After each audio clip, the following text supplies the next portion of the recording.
Nah, what's up? What's up, YouTube? Welcome to another edition of Black's Reactions. And today we're gonna react. Well, no, first of all, let me explain something. Charleston White. I got a question for y'all after this. But I fucked with Charleston White because he got the balls to do what a lot of niggas, not black folks, niggas, well, and black folks.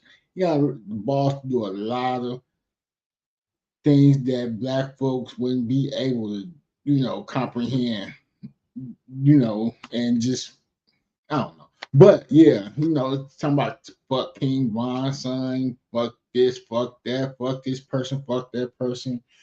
Yeah, I know his history, so but I fuck with Charleston White because shit. He played the game. He played the game. He played on white people, he played on us, and he did what he did. He became a character, and he's mastered that character. And without further ado, we're gonna get into my first reaction of Charleston White with the Say Cheese interview.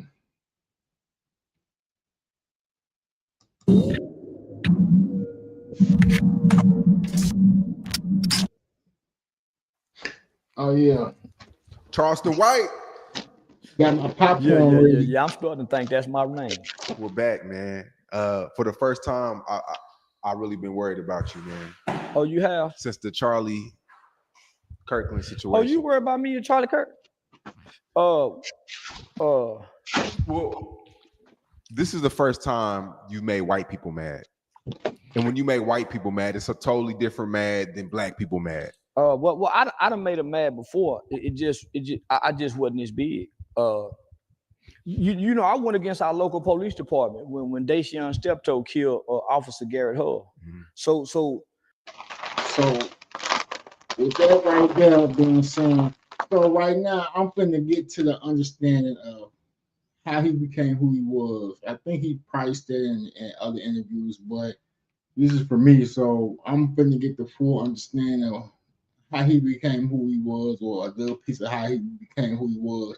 But it's interesting to find out because I want to see how he got to where he just. Well, I know how he got to where he is, but let's finish watching. that was really my claim to fame to the internet. Is when I was on Facebook and I became frustrated from working in the community. Black people started making me feel like, man, you selling out, you pandering to the Republican Party. So, homie, I was real big in the Tarrant County GOP Republican Party, as well as the RPT Republican Party of Texas, as well as the National Republican Party. So, homie, I was a rock star amongst white people, and What's your credit card debt balance? If it's $10,000 or more, here are 3 easy solutions you can start implementing. I had started using the word online. So I was transitioning from being clean cut, bow tie, shirt tail tucked in to start growing a fro, my dreads. So I started using the word because I saw how offensive it was. So ER or NA. The word to a lot of people there's no difference than ER or A. It's the term. So that's probably one of the most powerful words in the English dictionary. One of the most powerful offensive word in the English dictionary. So He know how to be a nigga, but he also know how to be a black man. But well, he clean cut, educated and all that. So he a chameleon. That's what we're gonna say. Charleston White is a chameleon. Oh yeah. So this is the question I wanted to ask y'all, right? If let's say Charleston White was Charlie Kirk. If Charleston White died today, would he be a Charlie Kirk in the black community? Put that in the comments. Yeah, I want to see what y'all got to say about that. I use that word as a tool to make white people uncomfortable, to make black people uncomfortable. So it's a very uncomfortable word. So nigga, I started out squabbling with white people because this before the Black Lives Matter movement just really took off. I quit squabbling with white people because wasn't ready to die. Every police shooting, homie, I never seen a group of that was ready to die. I noticed that we don't have no crash outs. The little white kid that killed Charlie Kirk, he a YN, but he a white YN. That's they crash out. The 19-year-old Dylan Roof, they got crash outs. So if you look at all the most recent mass shootings in the last 2 years, it's been young white boys who know how to operate guns to go kill people. So I said, man, I quit squabbling with white people, and here's why. Because when Desean Stepto killed Officer Garrett Hull, they executed him on the spot. So they hunted him all day long. He had been committing robberies. He had been robbing Mexican bars. And I was partnering with Fort Worth Police Department at the time with this new federal. So again, how many black folks got the balls to just chill with the police? That's hard, man. It's hard in the black community just chilling with the police. And it's funny because I got family that was police, that is police. We just gonna keep it right there. Love y'all, but we gonna keep it right there. A national initiative that they had that was called a 21st century community policing. So they were doing a national initiative with this term called procedural justice, and procedural justice was supposed to make cops more empathetic, more sensitive to the struggles in the history of black people in our relationship. Well, the Fort Worth Police Department, obviously this is something officers had a pushback, and then the black community didn't want to get involved in it. So they used me to be a spearhead. So I bought into it, I believed in it. So during this time, Desean Stepto kills Officer Garrett Hull. They should have been arrested him because they already had a warrant for him. So they followed him around all day long. Let me speed this story up. They followed him around all day long, watched him go into a bar, had undercover officers in the bar. And when they came in to rob, they put everybody's life in jeopardy rather than stopping them and going to the bar. So they allowed them to go into the bar, freeze, everybody get down. And then the police, freeze, it's the police. So Desean ran out. Officer Garrett Hull chased him. In the process, he fired one shot and killed Officer Garrett Hull. So you got to think, I got home at this time. I'm good friends with the president of the Fort Worth Police Officers Association, Rick Van Houten, deputy chief. Here's my question. I'm gonna ask like this because I don't know all the stipulations. But how can he say ill? And a lot of other mobs be scared to say the word on their channel. So that's another question. So if you got the answer to that, I know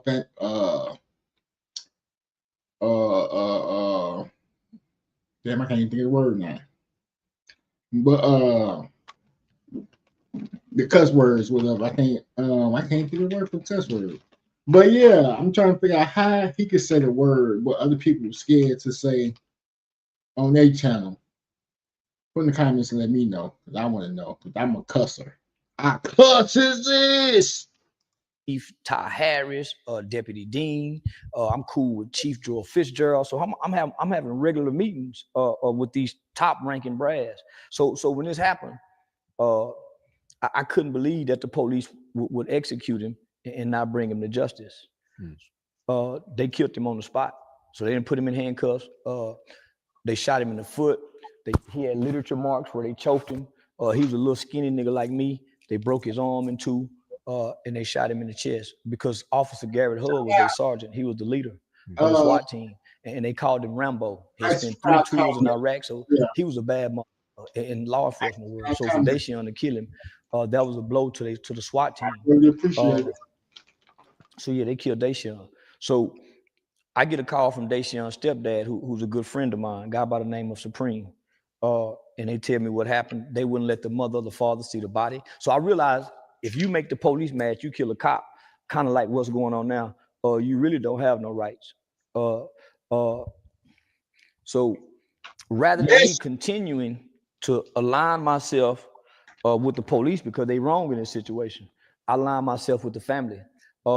when they had Officer Garrett Hull's funeral here in Fort Worth, Texas, tens of thousands of law enforcement from all over the country came here, but they was also threatening the family. The law enforcement, they like police like a gang, homie. Mm-hmm. You do something to them. The biggest gang. Yeah. So they was threatening the family. They threatened all the black preachers, and they wouldn't have. Most people don't know the civil rights movement didn't come to Fort Worth, Texas. It came to Dallas. Dr. King had to sneak and come to Fort Worth. He couldn't openly come. So the Fort Worth, Texas have never had a black civil rights movement. So the black people there are very subservient. They've never bucked white people in Fort Worth. Other than a few street guys. So I started bucking. I started bucking, and I started going online promoting cop killing. But let me just say this.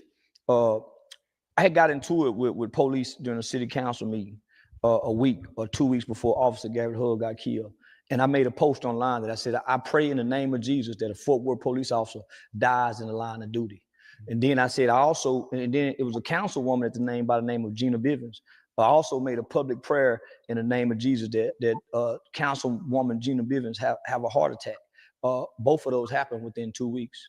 Wow. Is this the viral when you're in the?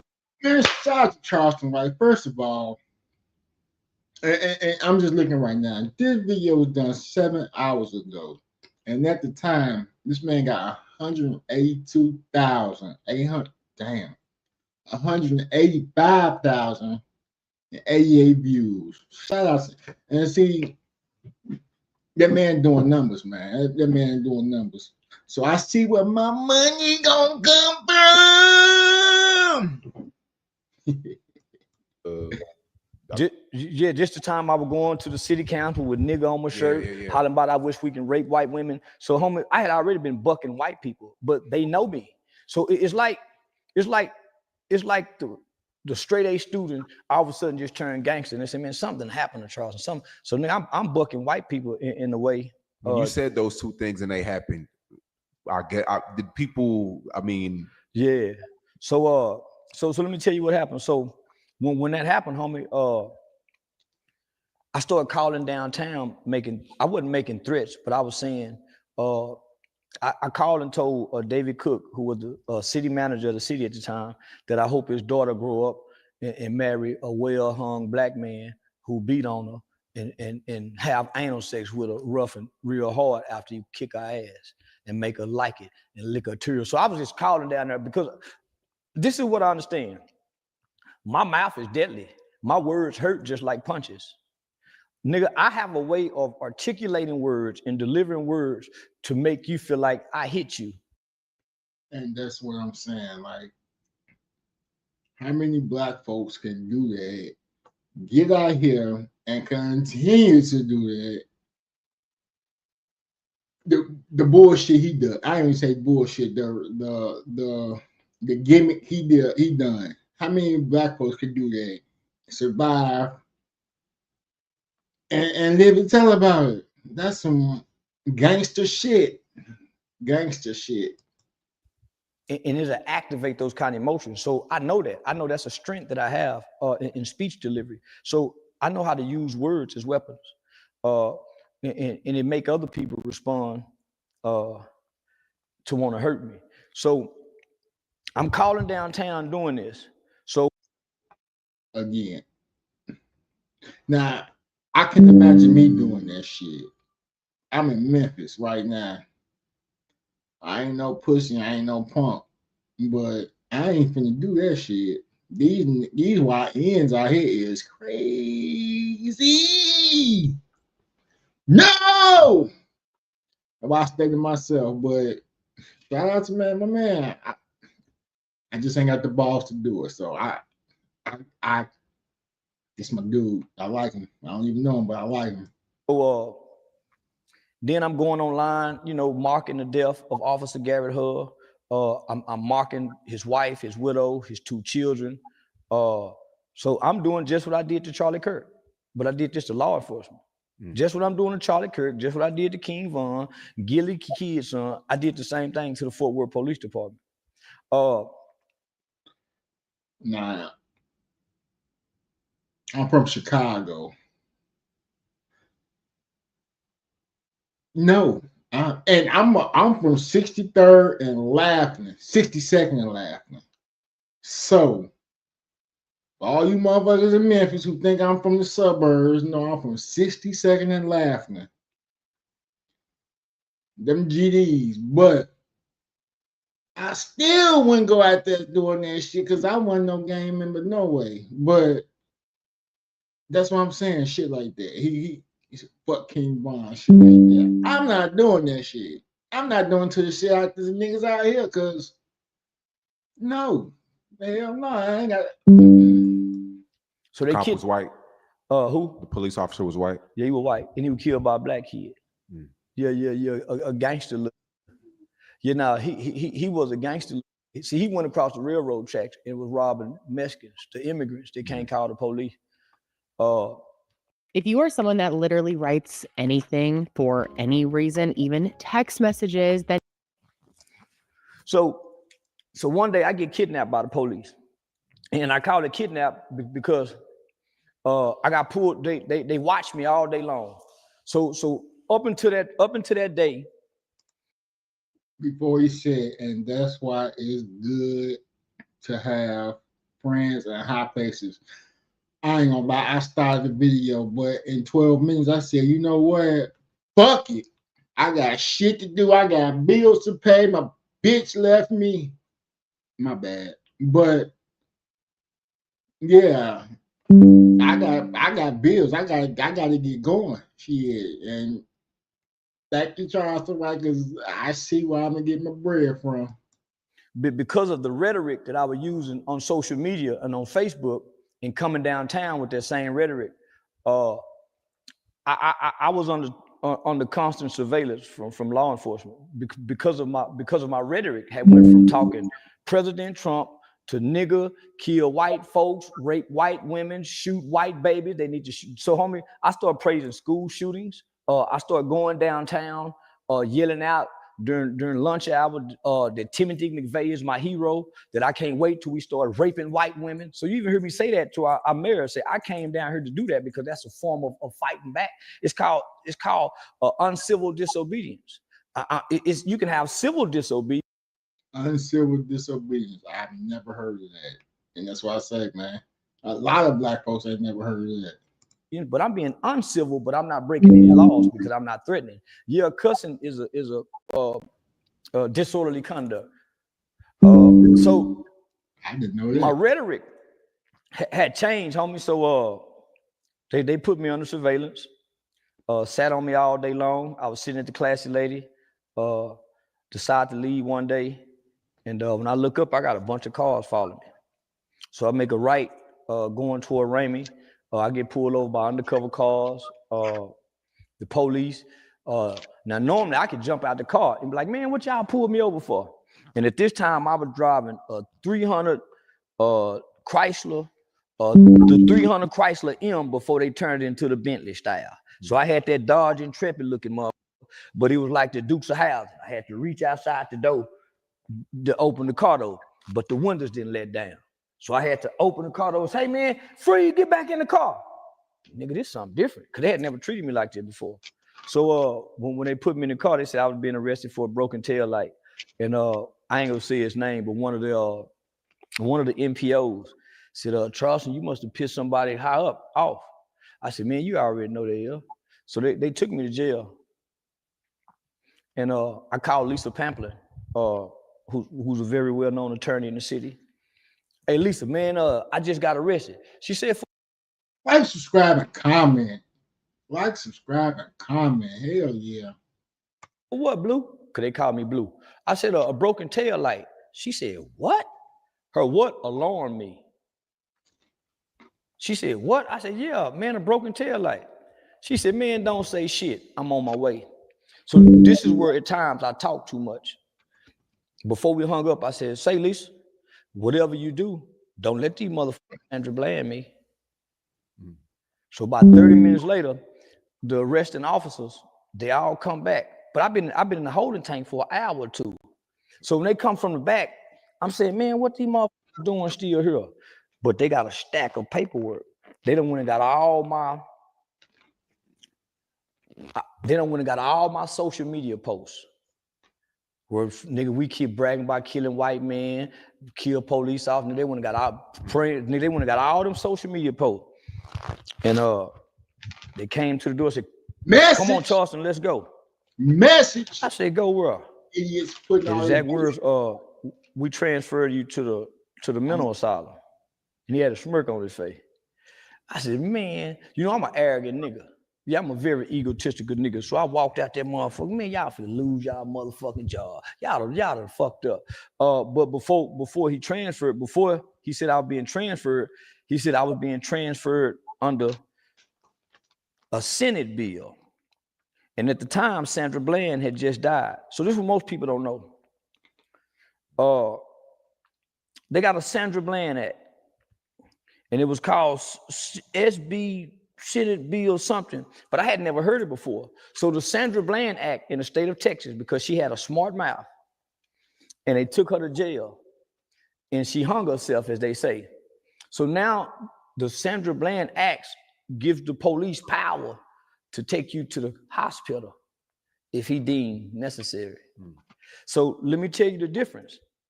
You would much rather go to jail than the hospital, because the hospital you can be kept forever. You don't have no due process.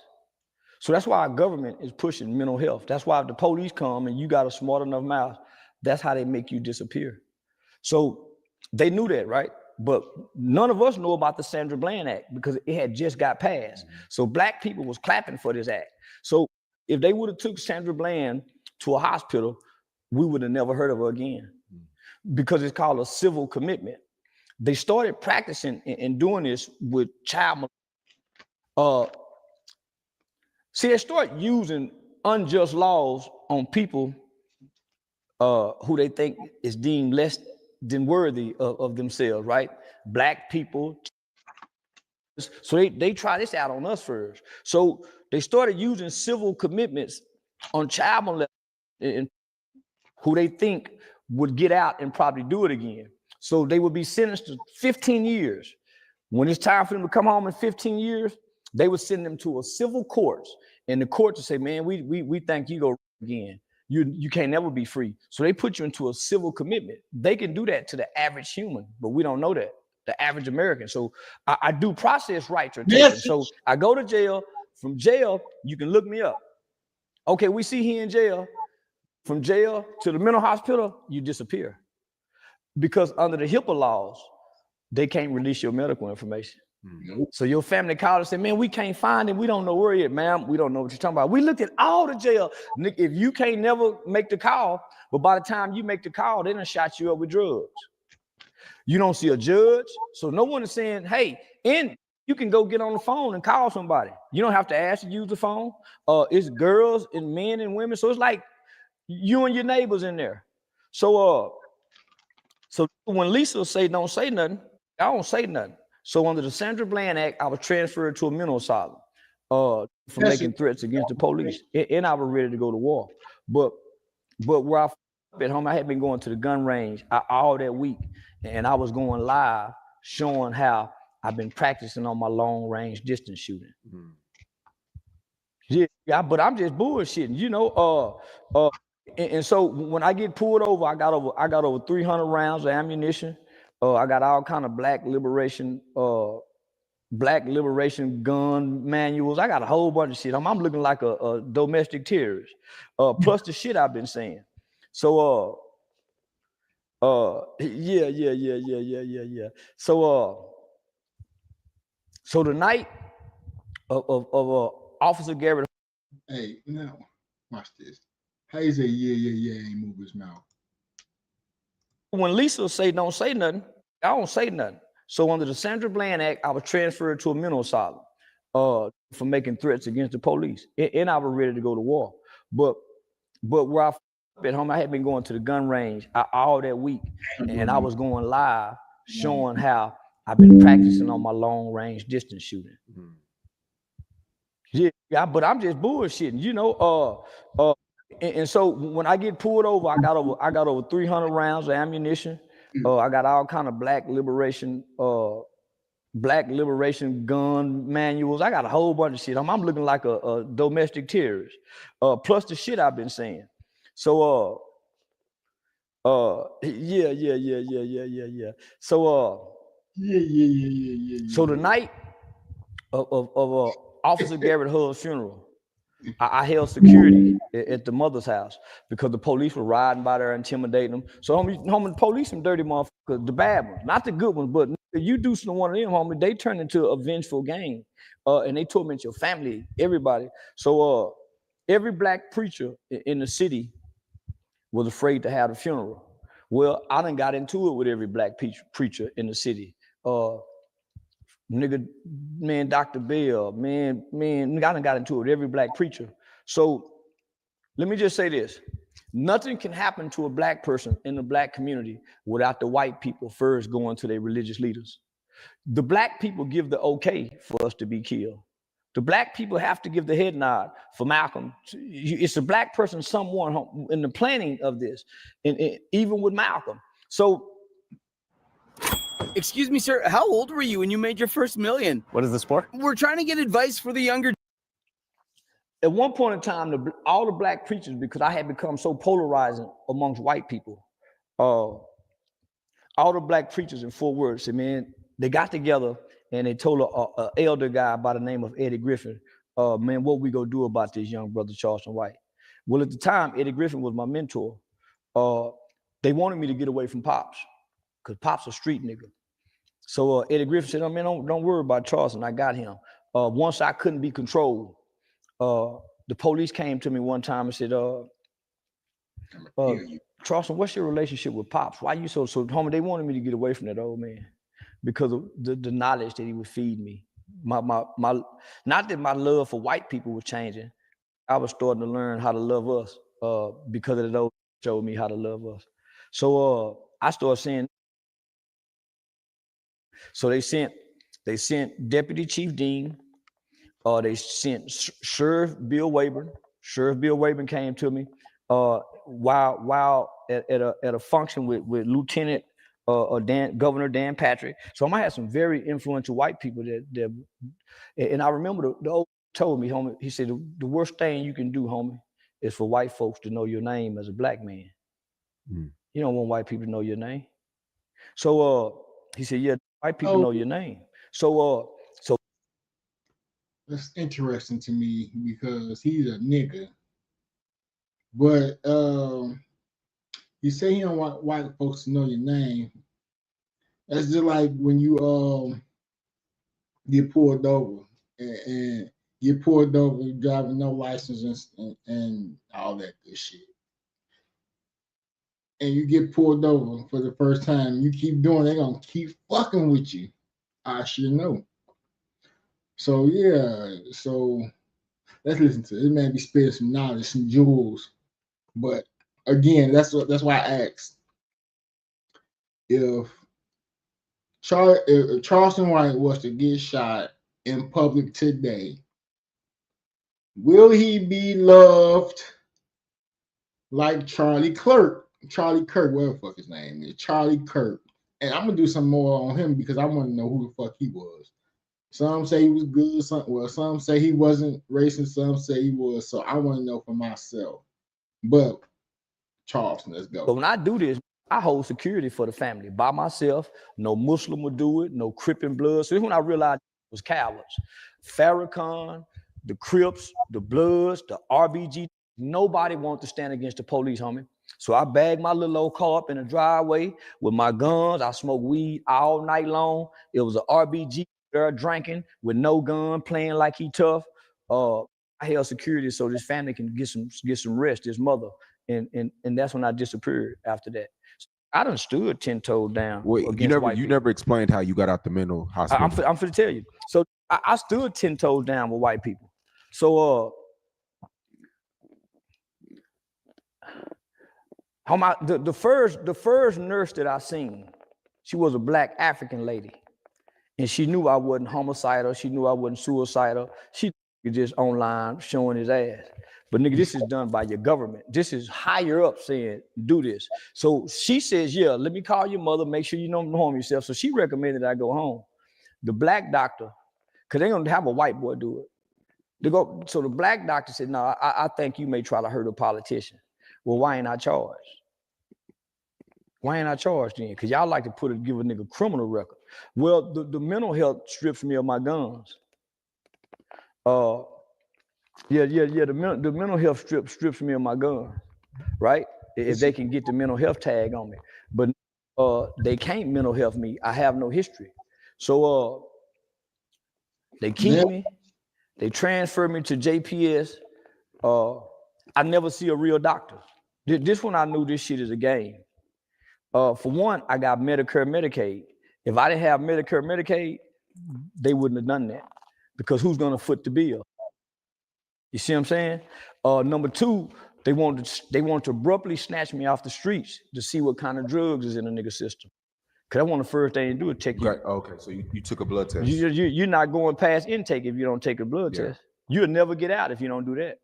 So in the process of intake, I'm looking at niggas as employees. The niggas who work there are saying, homie, what's up? Nigga, I don't supposed to be here, because everybody know me in this city.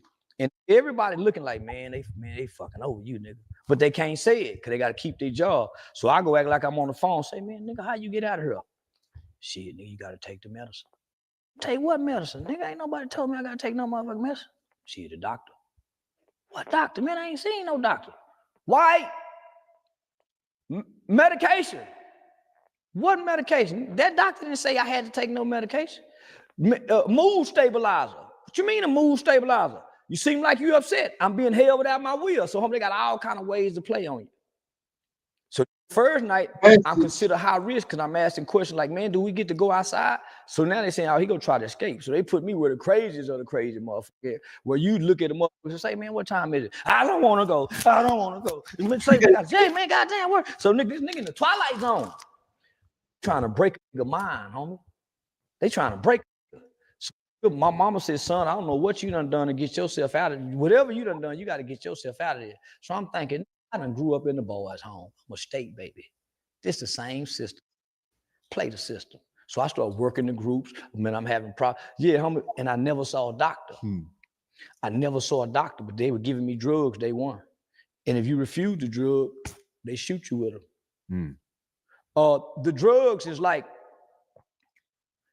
it arrests your mind, your soul, and your emotions.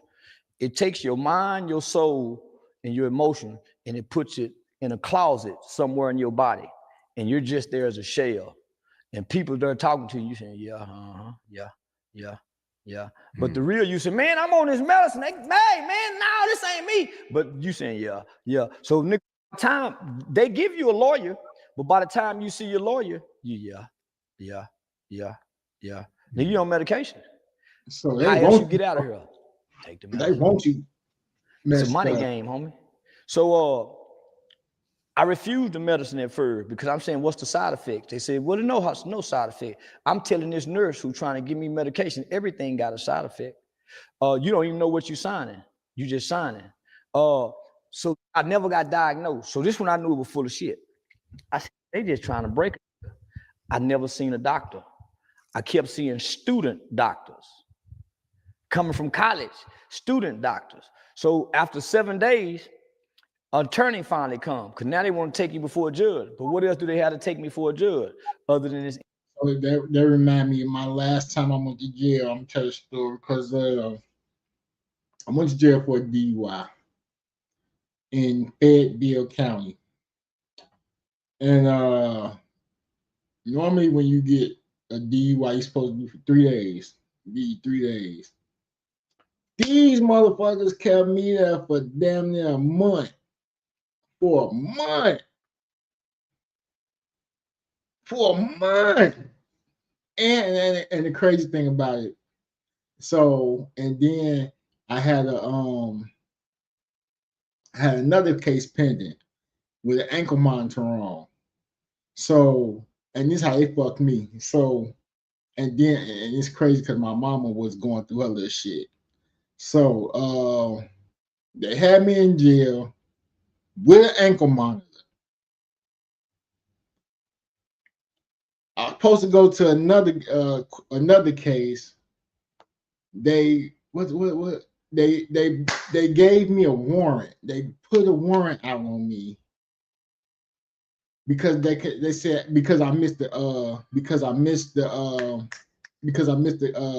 court date, but I couldn't go because I was in jail, and all they had to do was look at the goddamn shit. I mean, what the fuck they had? My bad. But why did they have an ankle monitor on? And didn't and said they didn't know where I was.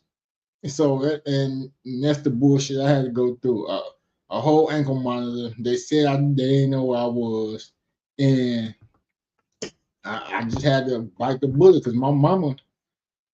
If I didn't see my mama for what happened, it was gonna be some smoke in the city. Trust me.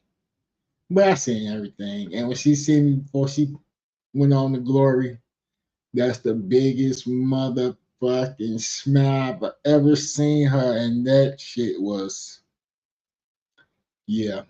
So February 13th, 2020, and she passed away February 14th, 2020. That's why, goddamn it, Valentine's Day is bittersweet. But back to the story, y'all. I just had to tell my little story. Internet character. So they released me. I never seen a judge. I never seen a real doctor. Never took the medicine. I had to take the medicine. Oh, man. You got to listen, before your lawyer show up, you're already full of medicine. You won't go nowhere if you don't take the medicine. Because they can't get their money if you don't take the medicine. And the medicine is to get you hooked, to keep on taking the medicine. So what they do is they make a referral.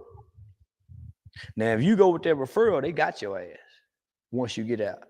So by the time I message, listen to him. See the doctor. I didn't see it past 12 days in. Yeah. Now, you know how much money they probably made after 7 days? Oh, okay, we can release him. I never seen a judge. So the medical record says that I was deemed homicidal and suicidal by ideation and preparation. Homicidal and suicidal by ideation and preparation. So every time I get pulled over by law enforcement, they say I want to be killed by a cop. They draw down on me. I never have a regular because I'm deemed as a and I got a lot of guns. So that's on your record. That's on my medical record. Wow. So can't no regular police deal with me regularly. When my name is red. They got a call for back. Yeah. Because they say I'm homicidal. But this is where they fucked up at with marijuana psychosis. There's no such thing.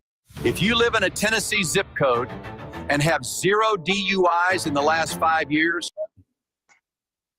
there's no such thing as marijuana psychosis. So that's how I can still go purchase guns, because it's bullshit. I was about to ask you about the guns. It's bullshit. There's no such thing. Yeah, I'm homicidal and suicidal. At the time, I was ready to die. When I realized I was in jail on the first day, you couldn't have made me believe it wasn't gonna be a bunch of black people out there when I wake up. Let him go, let him go. I would go look out the window like or lean on me and see a bunch of let him go, let him. Boy, when I was and that's why I asked if Charleston White was to get assassinated like Charlie Kirk, how will black people feel about that? Will we have a big warning, whatever the fuck they did for Charlie Kirk? Will we have that for this man, or we just another nigga gone? Y'all know how we do. I was sitting by that window looking out, and wasn't nobody there.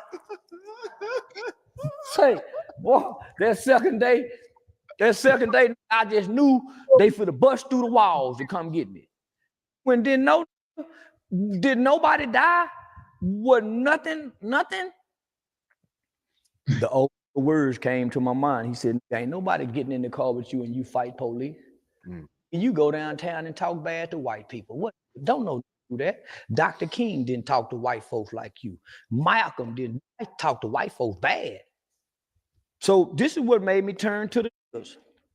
Because ain't got no mental asylum to erase me in. That's what made me say, you gangbanging. Why you don't say nothing to white folk? Because white folks will do this to me. You ain't gonna do nothing. So nigga, why would I make white folk mad unless they make me mad? I don't bother white folk about problems. I ain't f***ing with white folk because they done something. I'm f***ing with white folk because I f*** with everybody. How y'all gonna tell me what I can't say? It was fun and dandy when I talked about the George Floyd and his daughter. It was fun and dandy when they had the Uvalde school shooting. I made mockery of the Uvalde Mexican babies getting killed. It was funny when I made the Houston news talking about raping Asian babies. It was funny when I was talking about the Jews and Aiden Ross' sister. It was, now it's on y'all. And y'all used to love me, set my tickets, but now it's on y'all. I told y'all I don't like nobody. I like white pussy. I don't like white people. I like Chick-fil-A. I like the Constitution. White folks just happen to be in the way of that. But I don't like nothing and nobody to say I won't talk about them if something happens. It's what I get paid for. It's called satire comedy. When Charlie Kirk died, I looked up your name on Twitter, and a lot of people said that you were the Charlie Kirk for black people. There's no such thing as a Charlie Kirk for black people. No. Let me tell you why. Because I'm a black man that stopped looking at white people's problems and started looking at my people's problems. Charlie Kirk didn't look at his people's problem. He stayed looking at black people's problem as if we're the problem. We're not the problem. We don't have an impact on foreign and free trade that allow all these immigrants into the white man's country. We didn't bring them over here. We didn't bring the drugs. We didn't bring the dope. So the CIA have never, the CIA and FBI have never targeted no group of people like they have targeted black people. And even J. Edgar Hoover said there would never be a black messiah unless we make them. So they're gonna kill all our black messiahs. So my problem with people saying Kirk is like me, he ain't stood up to the white supremacists. He ain't stood up to the skinheads. I've been standing up to the negative elements in the detriment of black people. He ain't looked to white people and said, hey, we got a bunch of white kids shooting up schools. Say we got a bunch of white kids and they babies. We lead the nation in child pedophilia and molestation of children. Hey, man, we need that Epstein list out. They say the president's name is on that list. He ain't doing that to his people. He was a talking point who spread a lot of misinformation, almost the borderline of lying. The statistics that he was using was false. Black people don't commit 50% of the murders in this country. We commit 50% of black murders, which is a small fraction compared to the Mexicans, the whites, the immigrants. So he challenging children. I'm challenging adults. So we are not the same.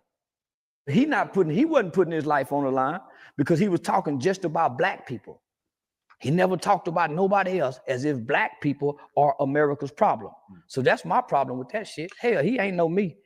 I stand up to the gangbangers, the killers. I pick on the bullies of the race. He pick on the weakest of the race, the small, undeveloped brains of our children on the college level, on the entry college level. Y'all had a lot of the same points, though. No, he didn't. He was lying. He said Dr. King was a horrible man. I didn't say he was a horrible man. I say he was a whoremongering preacher. That don't make him a horrible man. Donald Trump is a whoremonger. He ain't never called him a horrible man. Donald Trump got rape allegations. Bill Clinton, rape allegations. The prince over there in rape allegation, the Jew rape allegation. So you never heard him call anybody a horrible man, but he won't say Dr. King is a horrible man. He's a lying motherfucker. Dr. King talk peace. So yeah, man. So no. So we've never said. I think with slavery, y'all both. He mentioned something about slavery. You say all the time. He said we were better off with slavery. Yeah, you say that too. He said we were better off than we are today. He a lying motherfucker. We got rights today. We were better off together. But my rhetoric and his rhetoric do not align. We were not better off as slaves when a white man can rape a black woman and be excused. But in past interviews, you did say slavery needs to come back when out of control. You haven't said that a few times. No. He's not advocating for slavery to come back. He's advocating that we were better off as black people as slaves. Okay. I'm saying we need these conditions to strengthen us as black people again. We wasn't better off. We were just stronger. If we wasn't better off when we can be hung up on a tree and captured when they said we was free and the other slave masters said, no, that's still my free. We wasn't better off. We didn't have more. Did you know Charlie Kirk before he died?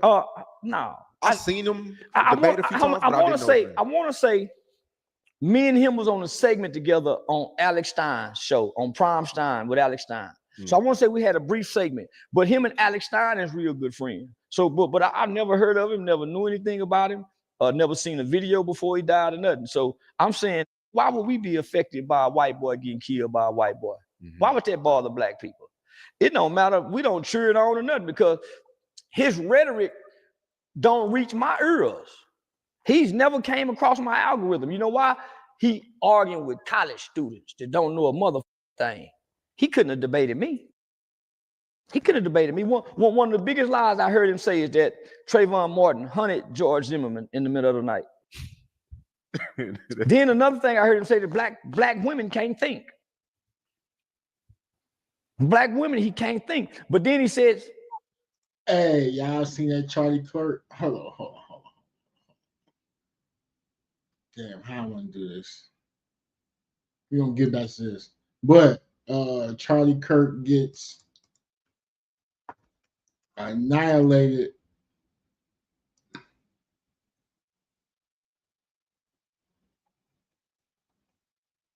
This off the subject, y'all, but the base black woman.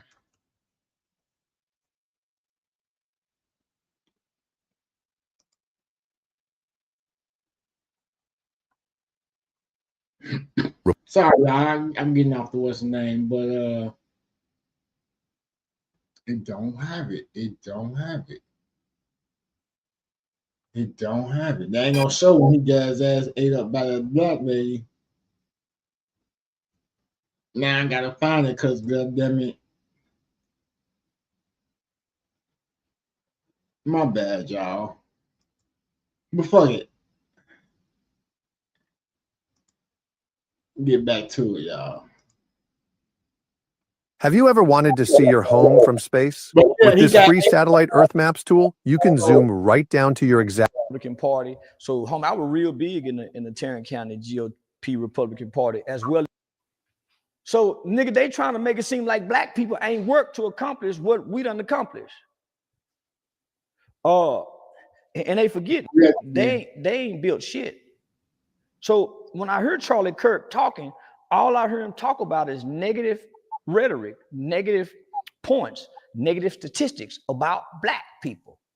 What about the statistic that today's black fathers are more involved in their children's life than any other ethnicity? So why he's saying, well, single mothers now, you must forgot Southern strategy. Let's tell the whole story. We've been duped and tricked. We have never had a fair shot. You talking about redlining, Jim Crow laws. So homie, he acting like the playing field been even amongst black people and white people. But I'm telling Kirk and all this people, black people are not y'all problem. We're not building missiles like North Korea and shooting them to the shores of Canada. We didn't take your planes and run them into the building. We ain't done none of that. All the crime that white people is complaining about is black on black. Mm-hmm. There's not a high black on white crime rate. I wish it was, because when I was a kid, every crime I committed, where the camera at? As a kid, every crime I committed was against white people because I had black older people telling me, you go across the railroad tracks. The 10 Commandments is for your people. It ain't for nobody else. Thou should not kill his own kind. Thou should not steal from his own kind. But you can go over there and steal. You can steal from white people if you black. Is that you true? can rob white people if you black. They've been robbing us because we black. So they want to try to make it color don't matter to us. Color matter to them about everything. That's why they put race in place. Mm-hmm. When race don't matter to nobody but Americans. They play race with us. It's white nationality that they embrace. They white nationalist ideologies. That's why you hear that governor of Utah say, we was hoping it was somebody else because they really want to hate. When I saw that, when I first saw Charlie Kirk get killed, and I didn't see it, I just heard about it. I don't watch white people. I don't watch nothing white people talk about, especially politics. That's the biggest con game sham. I'm playing con, homie. I'm not a Republican. I'm a smart.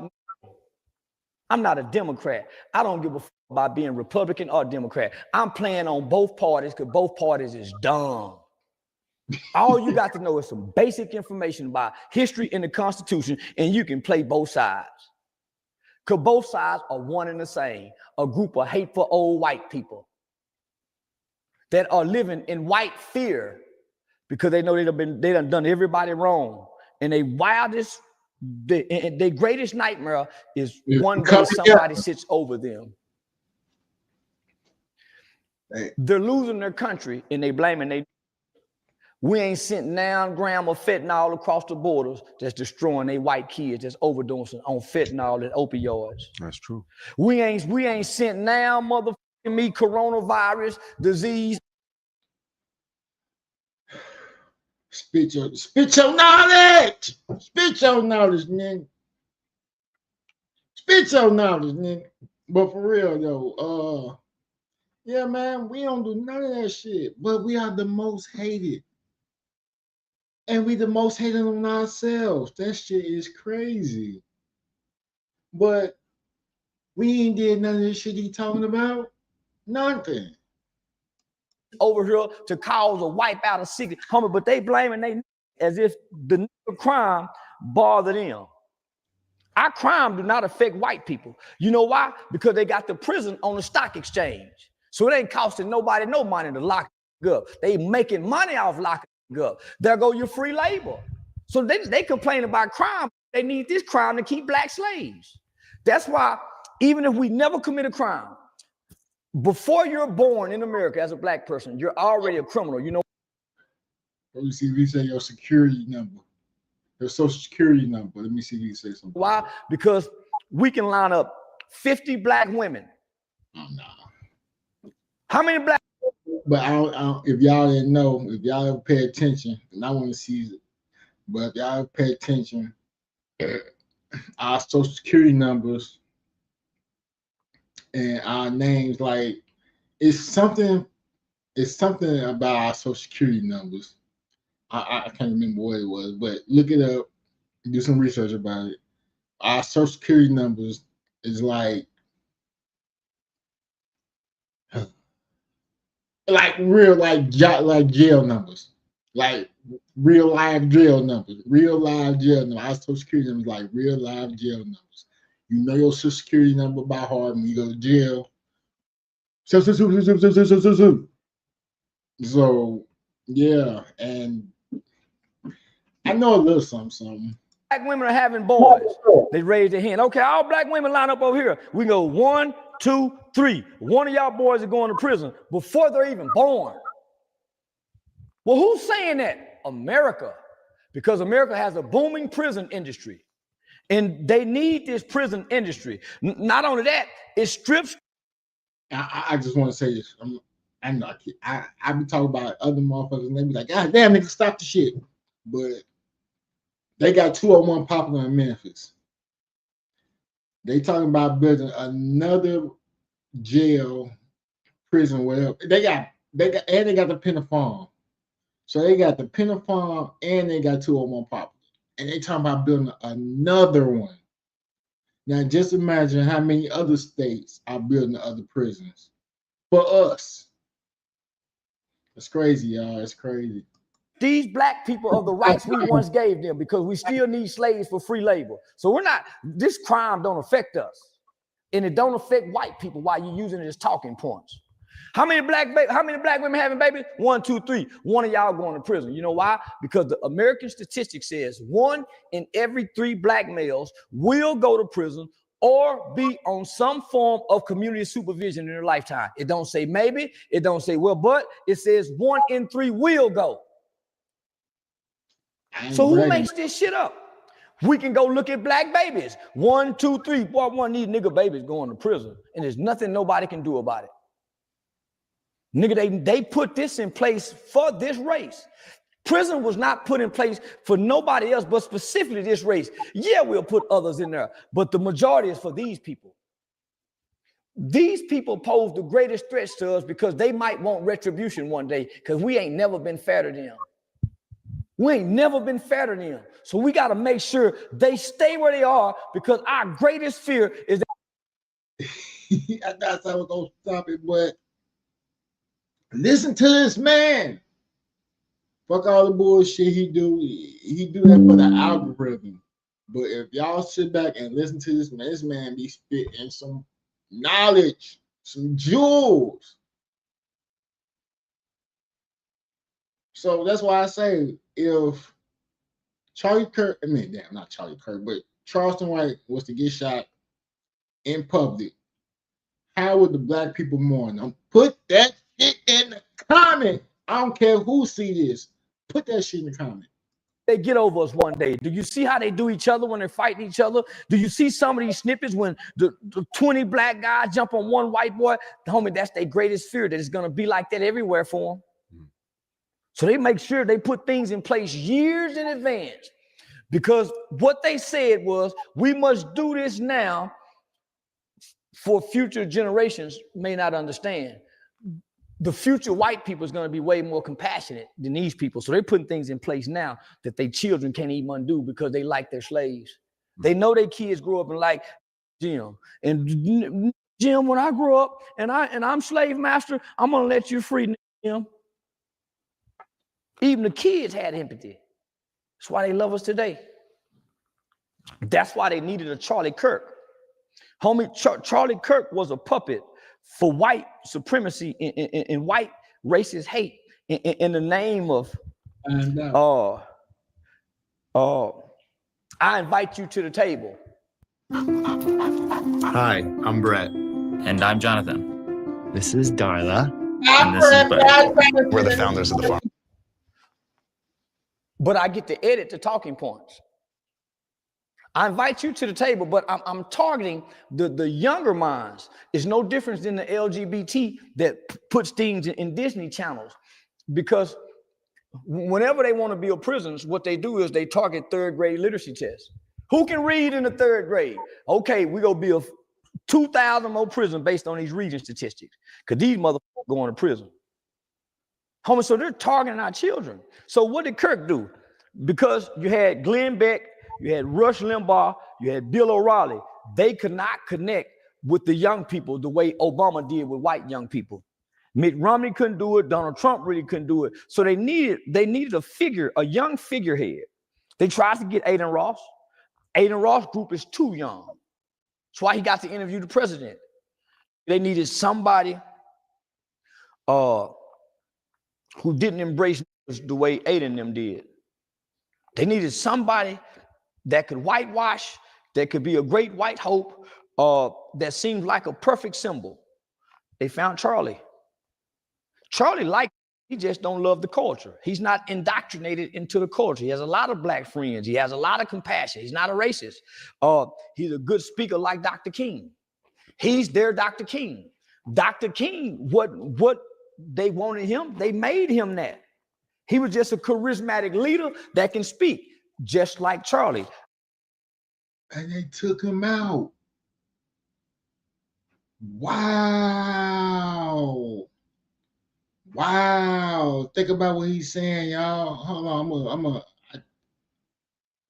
you can't go back too far. This shit. This is what he said. Mitt Romney couldn't do it. Donald Trump really couldn't do it. So they needed a young figurehead. They tried to get Aiden Ross. Aiden Ross' group is too young. That's why he got to interview the president. They needed somebody who didn't embrace the way Aiden them did.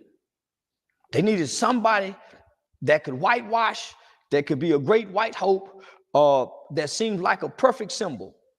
They found Charlie. Charlie liked, he just don't love the culture. He's not indoctrinated into the culture. He has a lot of black friends. He has a lot of compassion. He's not a racist. He's a good speaker like Dr. King. He's their doctor. Listen to what he just said. They Dr. King. And they took him out. They took his ass out. We ain't do it. They did. God damn, it's nothing. He's some cold mother. King. Dr. King, what they wanted him, they made him that. He was just a charismatic leader that can speak, just like Charlie. Dr. King and Charlie are political puppets and tools. They both was assassinated because they changed their talking points. Dr. King was never about integration.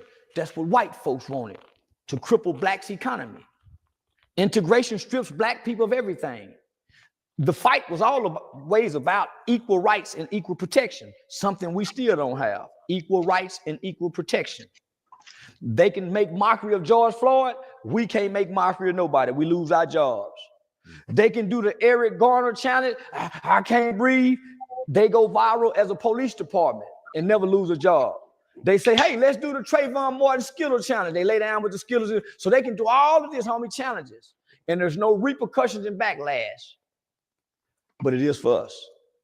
For anybody that speaks against their savior. So they've made him a god. They've made him almost like Jesus. They say he got a steel neck, that the bullet, his neck wasn't steel enough to stop the bullet. He wasn't that good where God didn't allow him to die. He was just a mortal man with flaws and sins, just like every other man. He wasn't no different, just like Dr. King. When he died, people celebrated. Good. They celebrated when George Floyd died. Yeah. White people celebrated George Floyd. I didn't celebrate because he don't mean nothing to me. My focus is on, just why you hear people say, man, he don't never talk about white people. Why?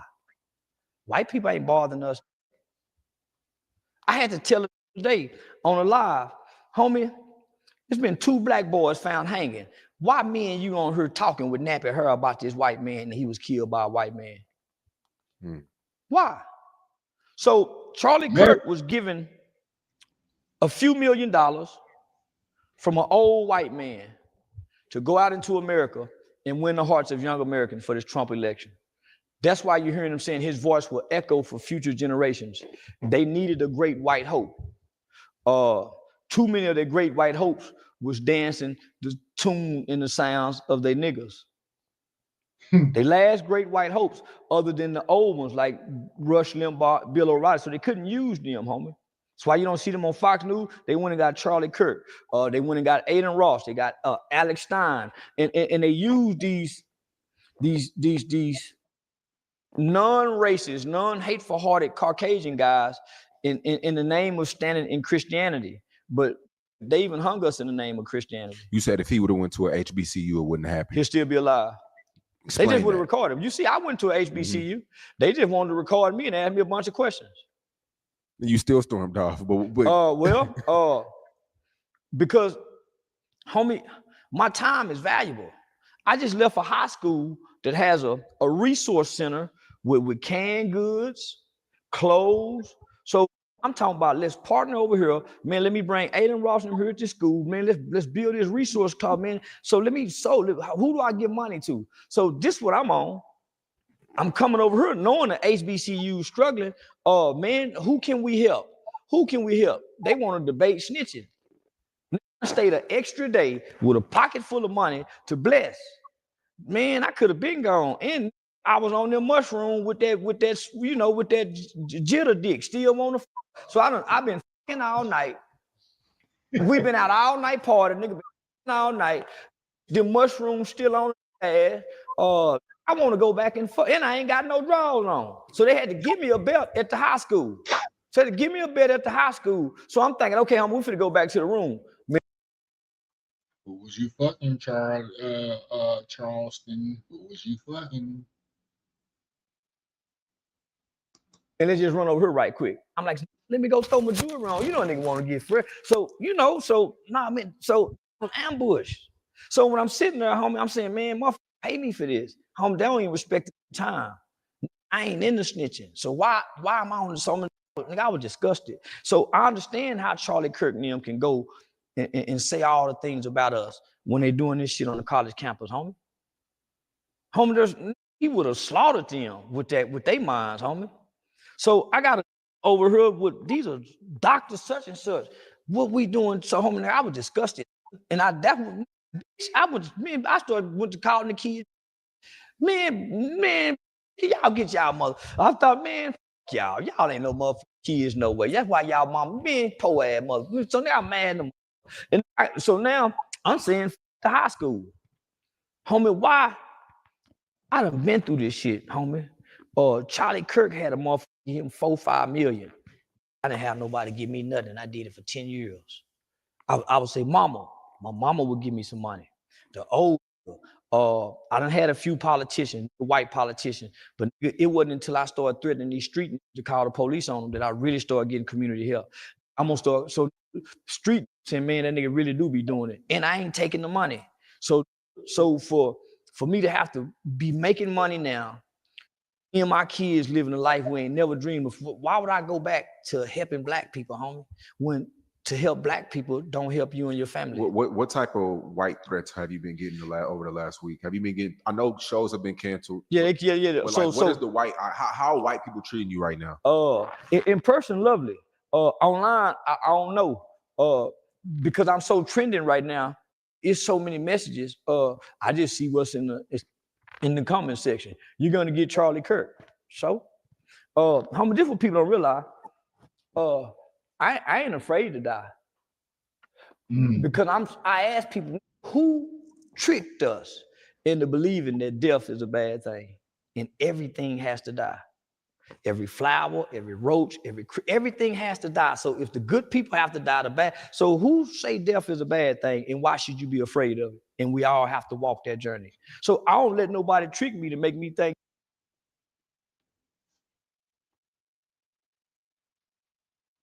Y'all, this man,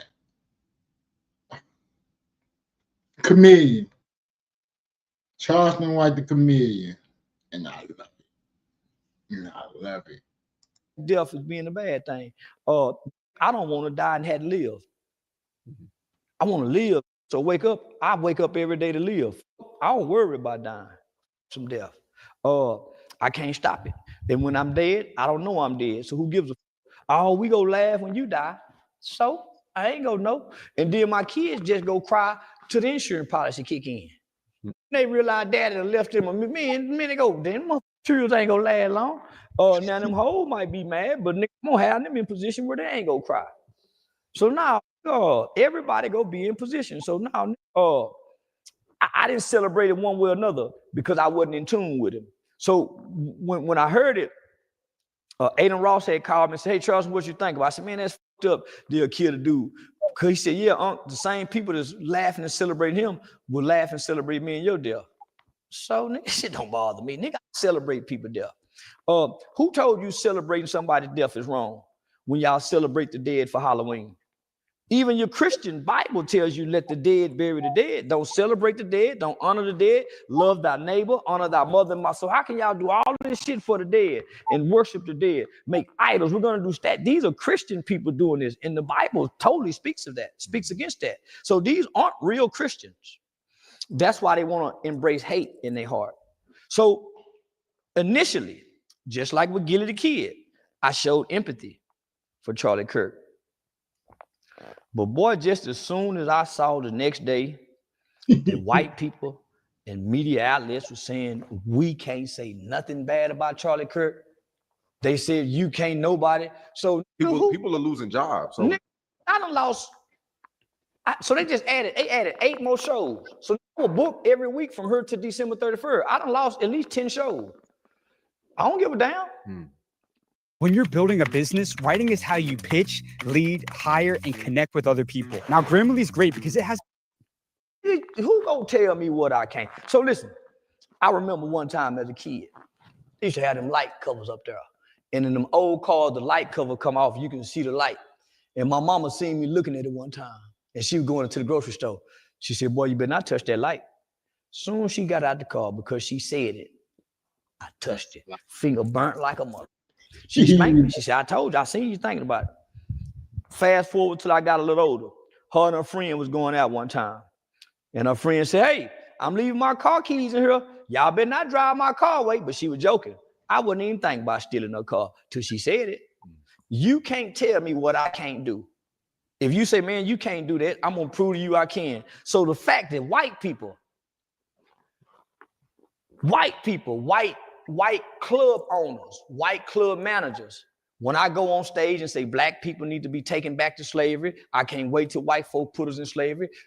I made fun of George Floyd, give it the kids, son, boo. Nigga, white folk love it like a mother.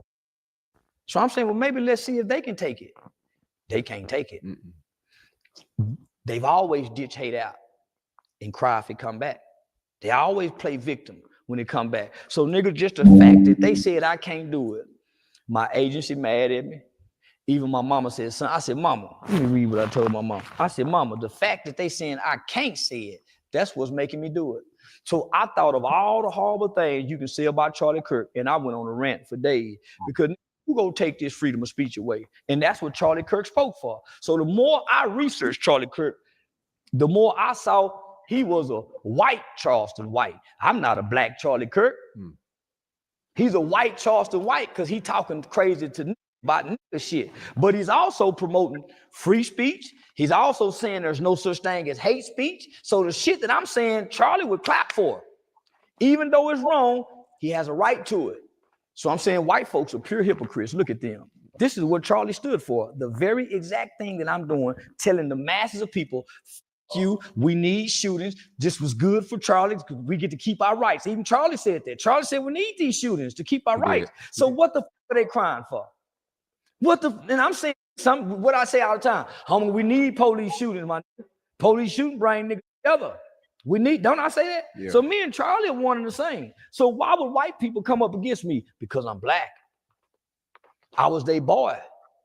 I was their boy long as I was singing their tune in their favor. I'm not gonna lie, like over the past week, I gained more respect for you because I said Charleston has no picks. He don't give a like. No, I'm not playing a character if I am. Listen to me. Didn't I tell y'all I was playing a character? If I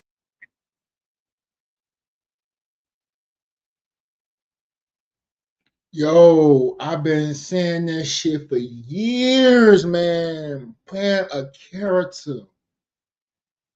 I'm an analogy. I'm gonna use this analogy. I think Drake has the greatest role in life. Drake, an actor. We already know he came up as an actor. They just said, hey, we need you to play yourself. We need you to play yourself, but we're gonna give you all this money. We're gonna put you in position. That nigga took it and ran with it and did it better than anybody else. Look at him now. But yeah, my point in saying that is playing the character. Now, me trying to play a character, you know what? I'm gonna try it. I ain't gonna do as far as he do, but playing the character. So, and he giving you jewels. This is how he make his bread. So he's pretty much playing a character. But when can you turn it off and on? You know what I'm saying? Playing a character ain't for everybody. I have picks. Does that mean I've been lying? I'm not playing a character. They fell in love with the Mackin, man. If I'm telling you I'm playing a character online, and y'all believed it at first until I said something about Charlie. Now it's personal. So everybody I made it personal to say he's not playing a character. But long as I don't make it personal, oh man, he's playing it. Oh man, he's wild and funny.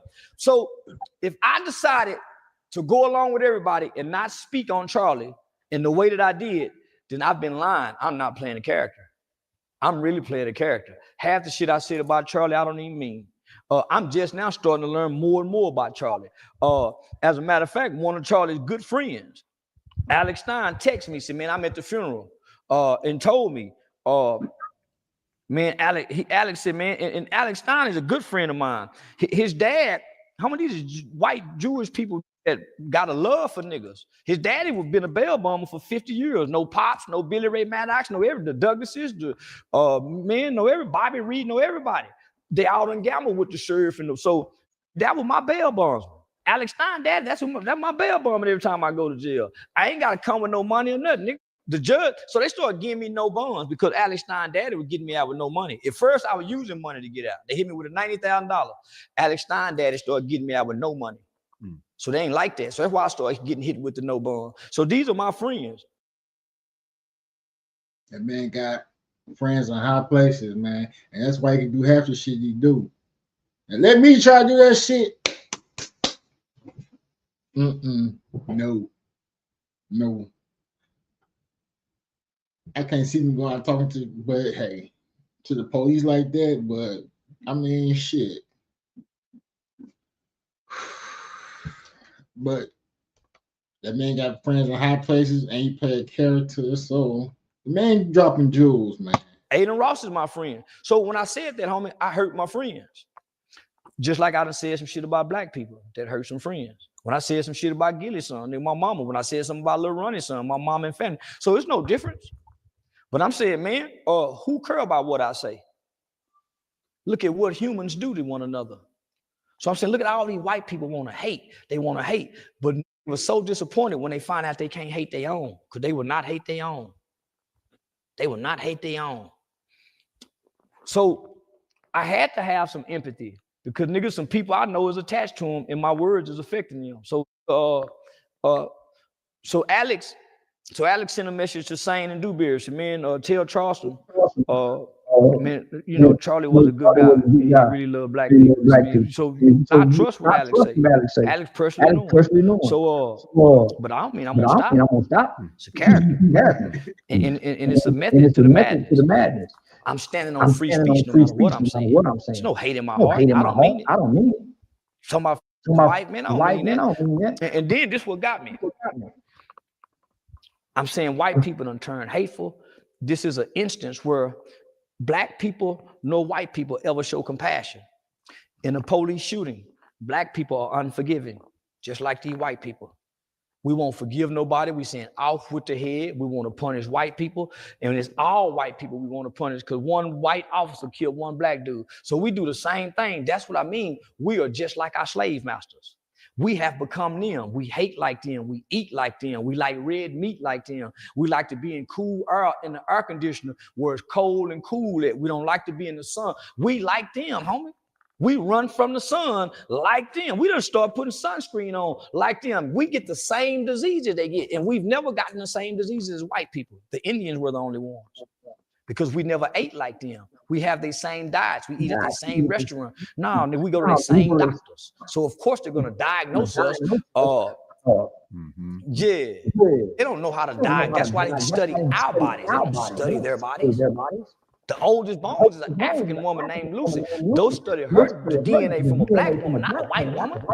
Nigga, they take our organs and put in their old white bodies. They don't put white young organs out. So we've become them by nature. So we hate like them. So I'm saying white people turn back to being hateful.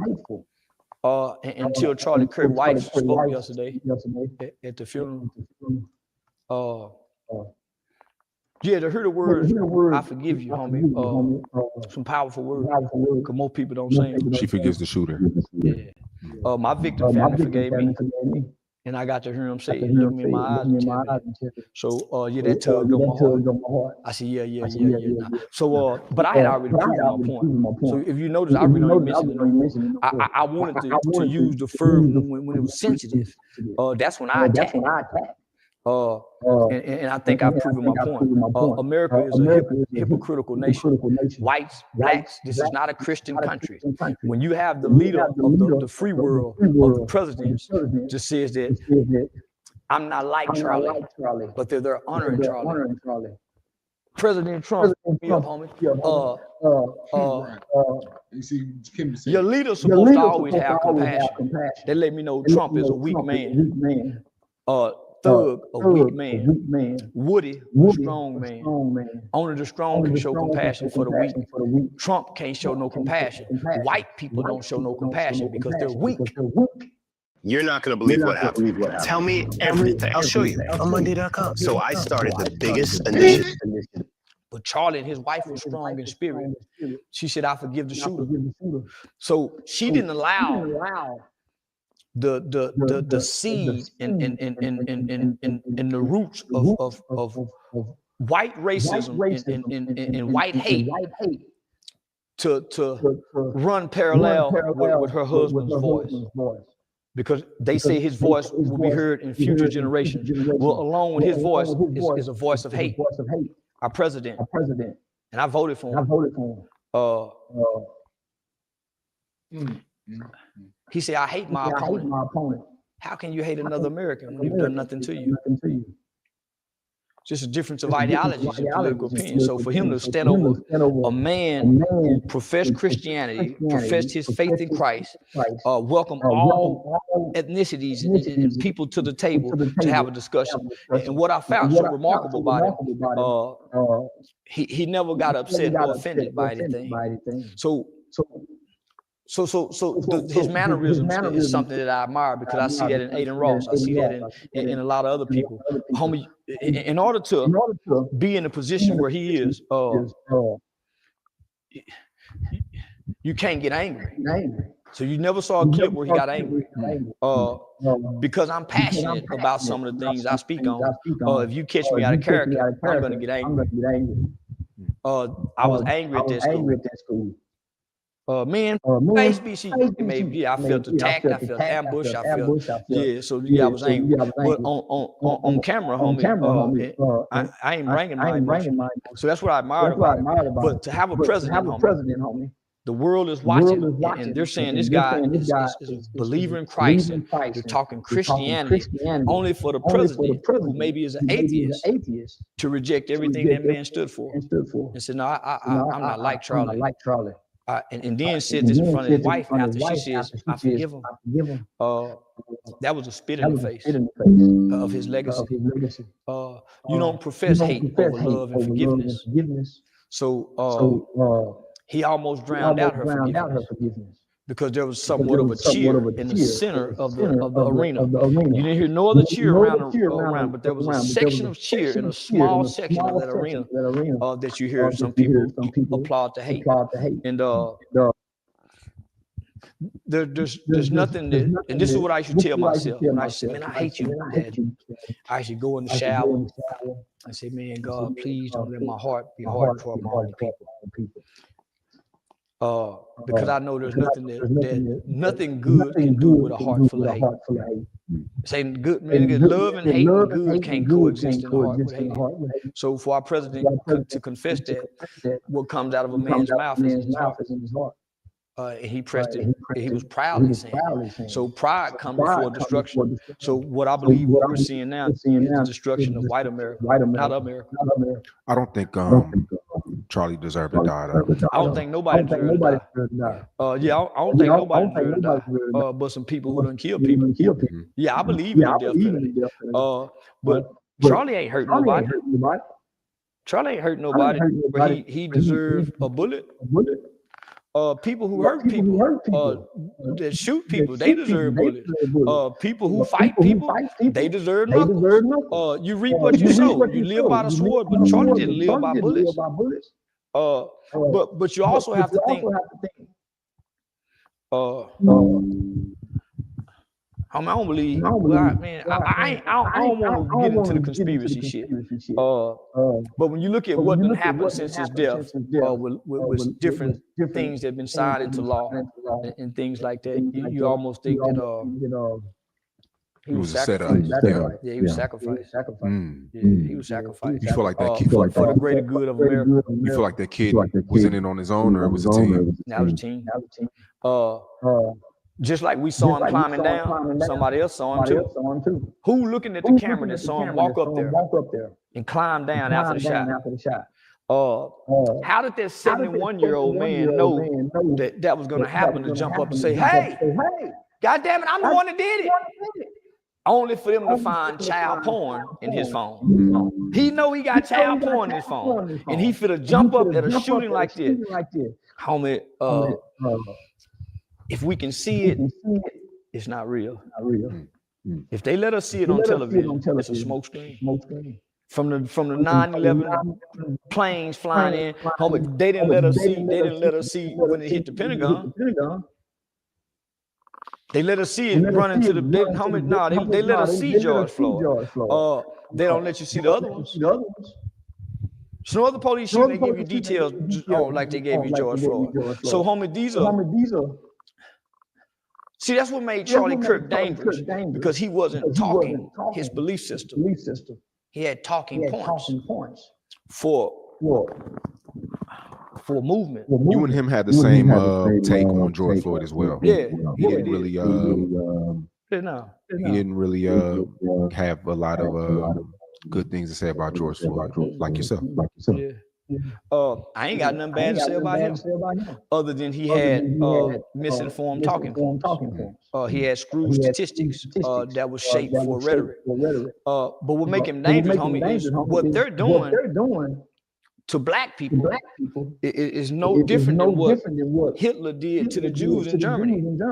The media, laws, rhetoric, and propaganda. So between Hollywood entertainment, paint us as thugs, criminals, killers, rapists, abusive men. So that's one entity projecting us in a demeaning light.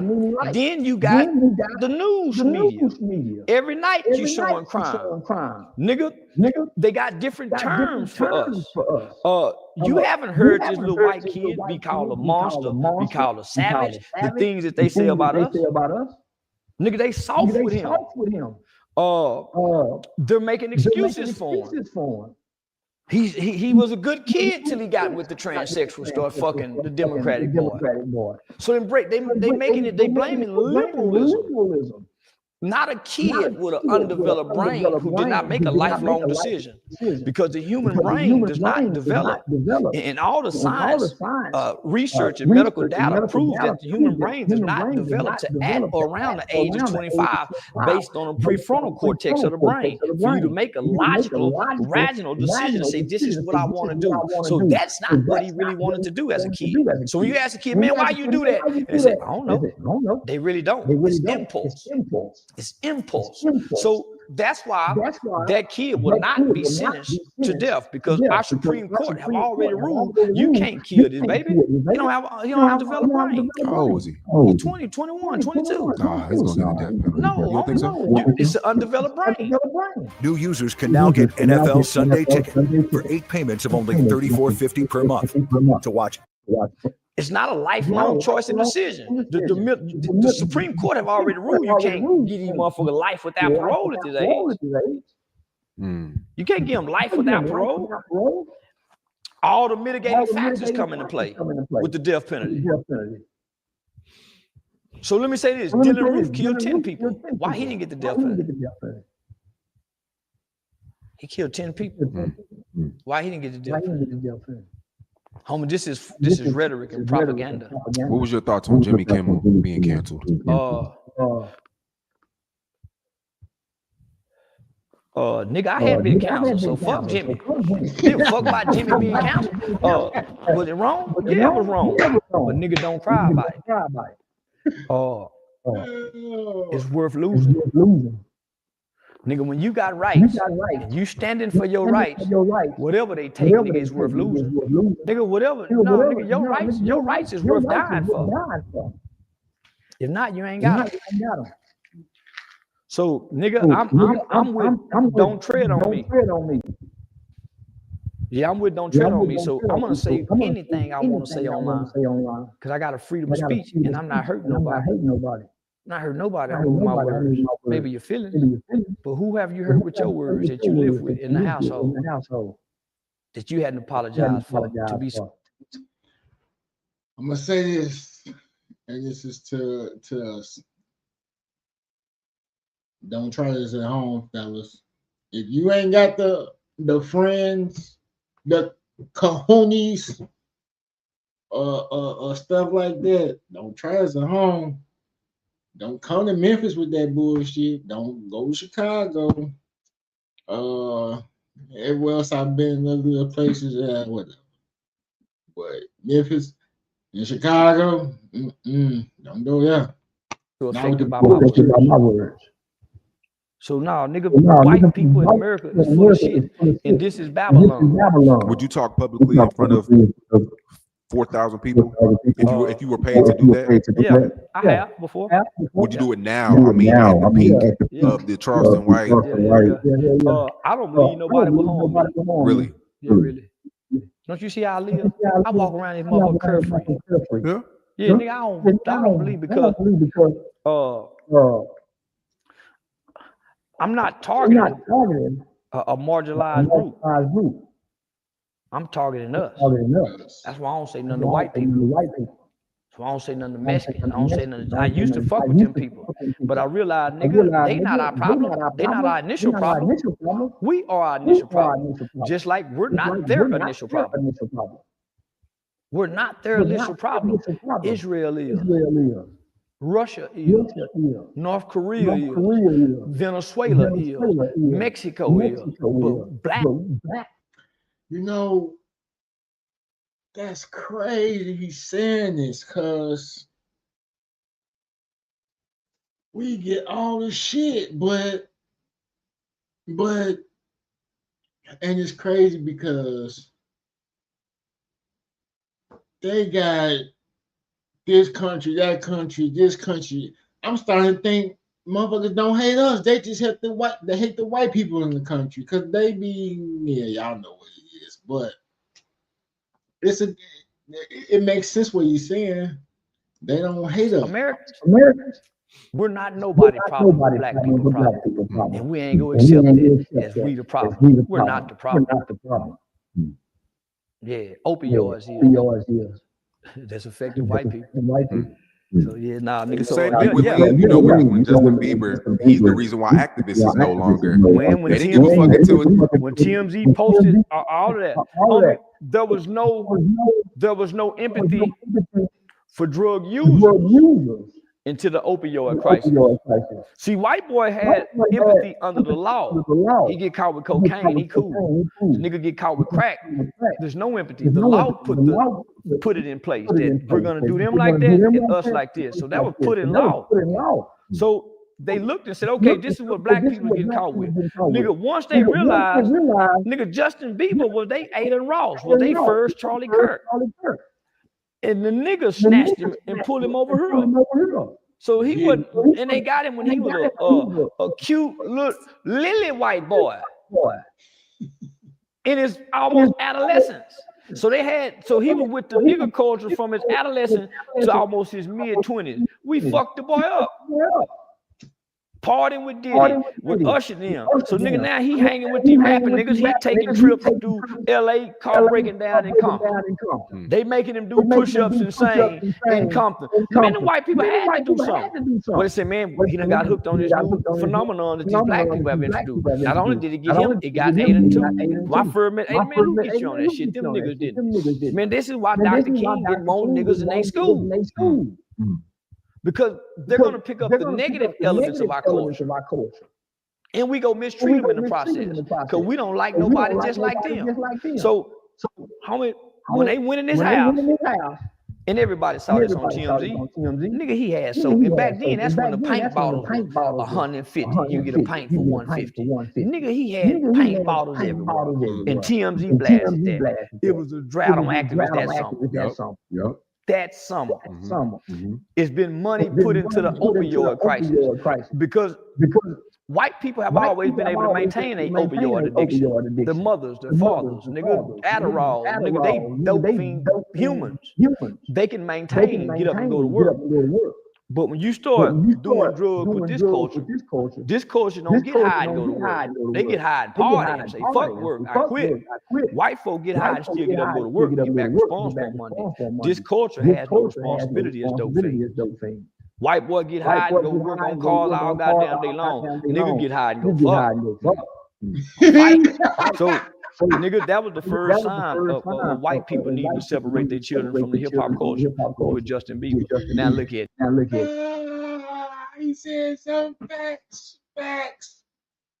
So I don't know if I should be saying this, but yeah, sorry, Jam, you know who you are. But yeah, niggas get fucked up just to go fuck.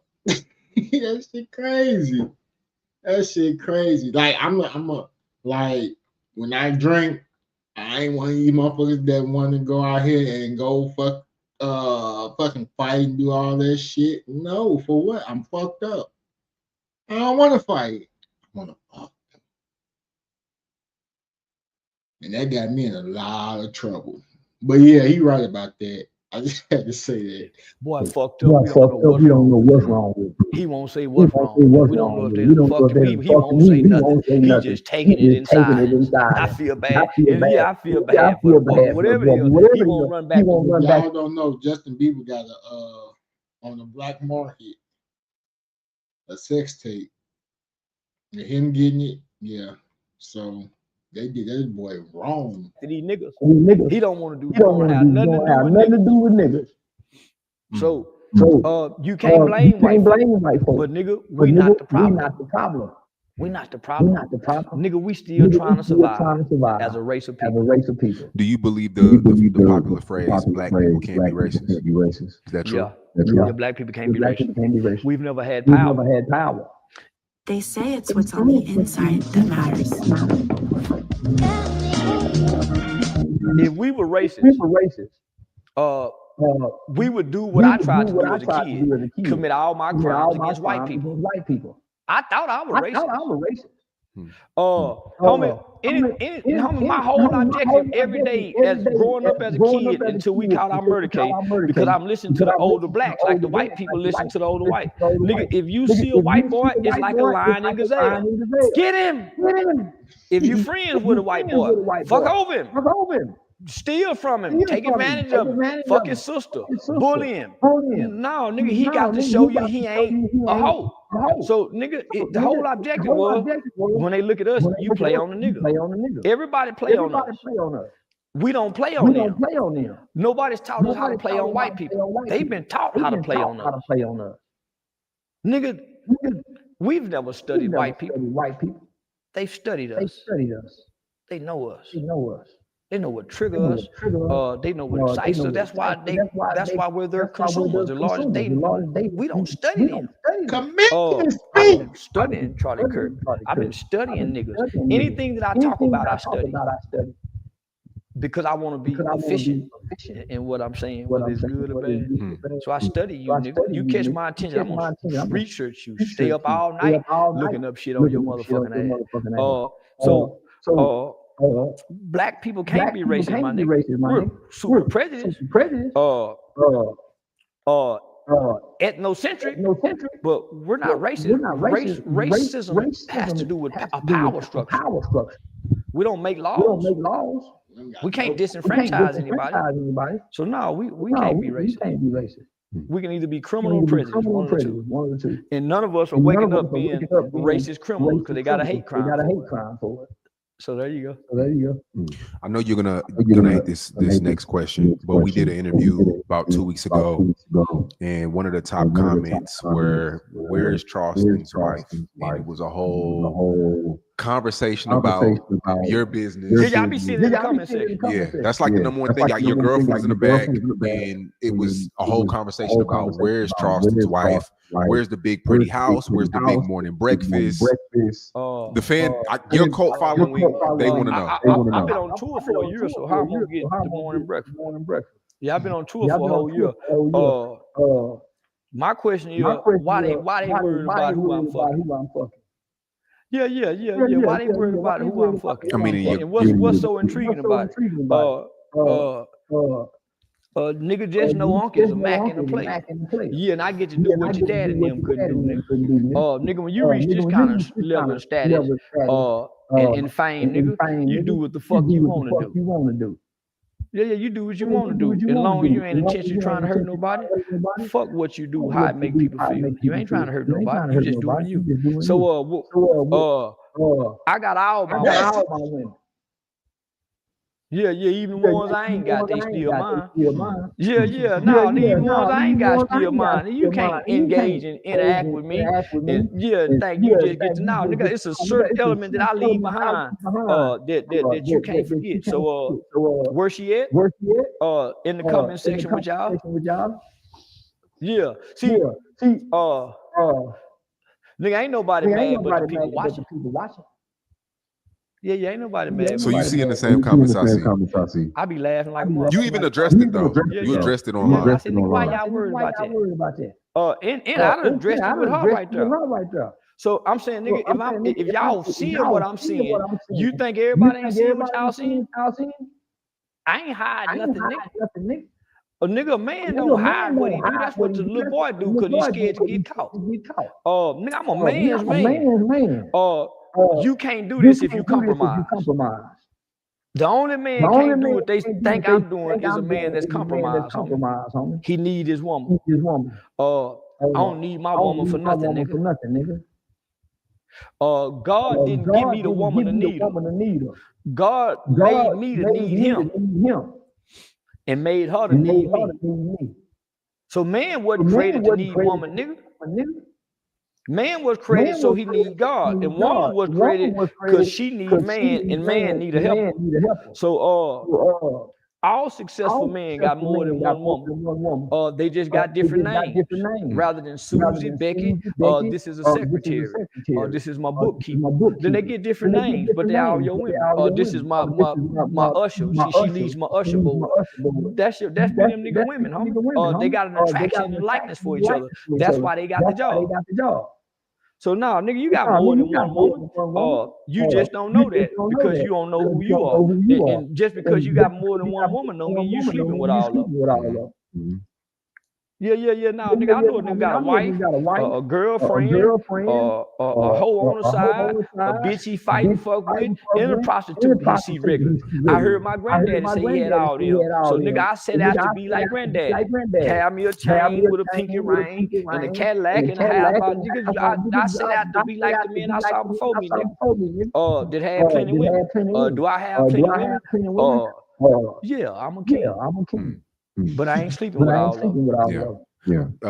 I guess you and your girl was out. Well, the nigga DJ Academics that talked about it. They been posting like a motherfucker. But nigga, they been seeing me with bad bras for the last 4-5 years, and I've been on the internet. At first, it was my other little mama. Then it was Nene. Nigga.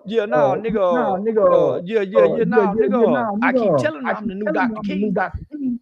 Yeah, they think because I got the glass eye, and nigga got the little bitty arms, and my legs ain't, my thighs ain't big like Sean's, and a little bit ass short. Yeah, they think I'm supposed to, nigga, I ain't got, nigga, I'm just a mother, and I got conversation. Listen, conversation rules over everything. Yeah. You got to be able to hold up and back up some conversation. But now, nigga, I know how to make women feel comfortable. So when I meet a woman, Candy Bar, Kevin Barr, shout out to Kevin Barr. That man, he told me that years ago when I was 20 years. Conversation rules the nation. Shout out to Kevin Barr. Homie, I don't try to fuck off the back. That's where I beat. That's where I beat most niggas. I know how to talk and act like I don't want to. And be wanting to pussy bad in the mouth. Message. But I know how to style them out and play. You know, play like I don't want. So the old niggas say, when you get with a broad for the first time, and she think you want some pussy. Old niggas say, nigga, you let them see you. So that means he say you let them see you, get in the shower, wash that body, let her look at it, let her touch it, let her feel it, but don't give it to her. Don't give it to her, nigga. Let her touch it, let her feel it, let her see it. Go jack that motherfucker out, but don't give it to her. Nigga, that's how you break a wall on a woman down. You do that 2-3 times, she swear to God, you ain't nothing like these other niggas, and you everything like them niggas. Yeah.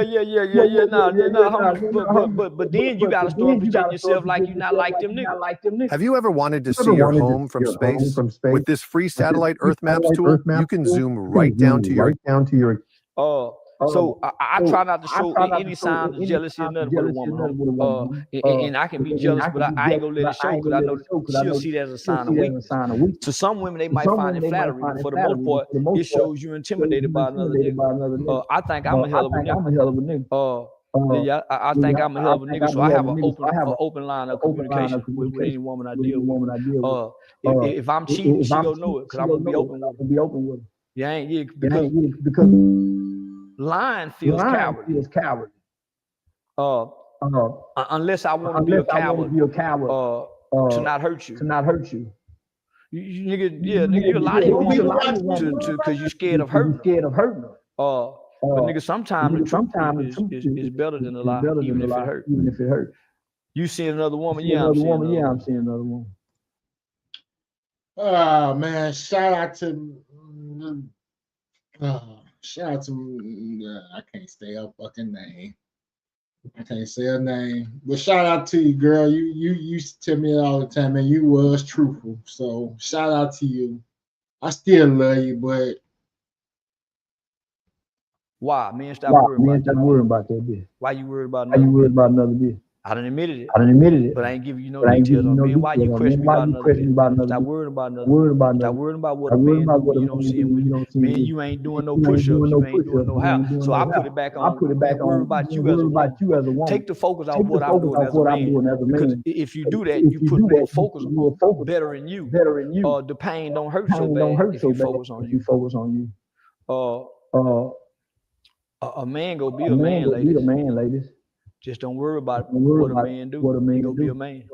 Just know what kind of man you got.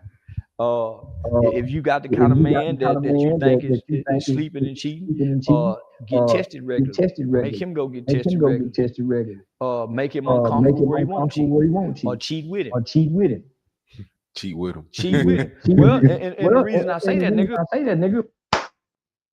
Black extravaganza stories. I got a good story for y'all. I got a couple of good stories, but Black extravagant stories.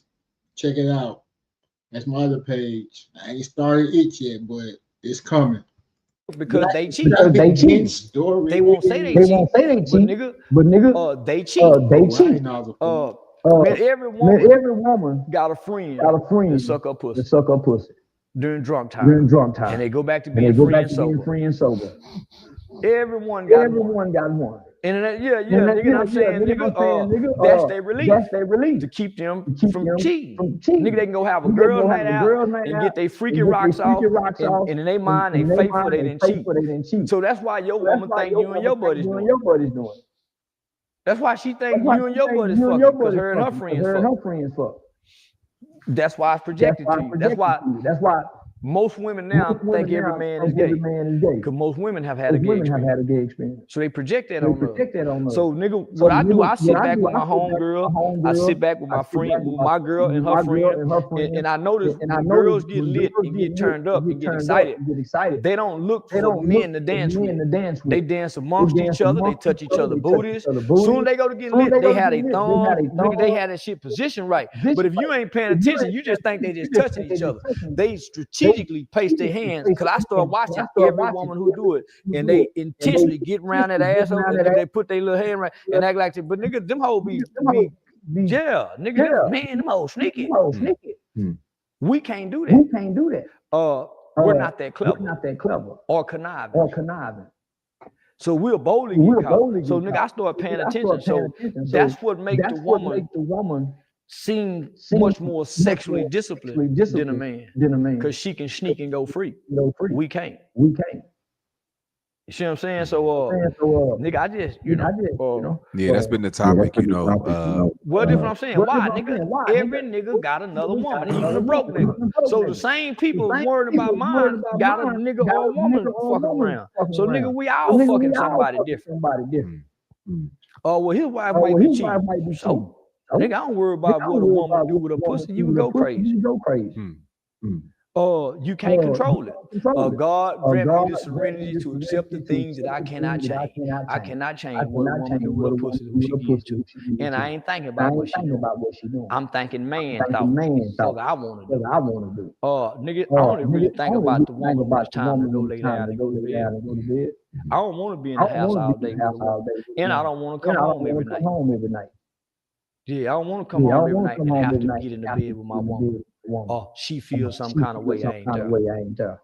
Yeah, I want to be like a dog. What do you have to say to the guys that's playing hate, saying if Charleston didn't have this money, he wouldn't have A, B, C, and D. They ain't lying. That's why they ain't got it. Yeah, they ain't lying. That's why they ain't got it. Nigga, they telling the God the truth. I didn't have the money. Don't nobody give a damn about a handsome broke nigga. Nigga, I done seen some niggas handsome in a motherfucker. Nigga, but nigga, they can't get this here with them handsome bodies. Nigga, them fine muscles and them deep waves in their hair with them motherfucking pretty dreads with the blonde tips on it. Like, nigga, you can't get this with no money. I don't care how good you fucking.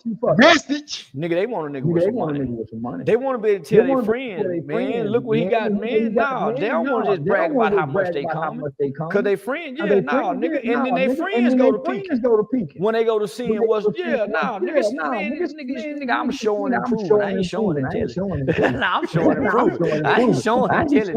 Nah. I be seeing the comments and I be saying, goddamn, nigga, why y'all so much caught up into what snitch? I think people feel. I don't want to say this wrong, but I think people feel sorry for maybe your wife. Why? She ain't saying nothing. Because it's like, damn, we with Charleston, we got to watch him used to wake up in the big old. I was cheating in. Nigga, I was cheating in. So, nigga, why? I'm saying this. They got problems in their life.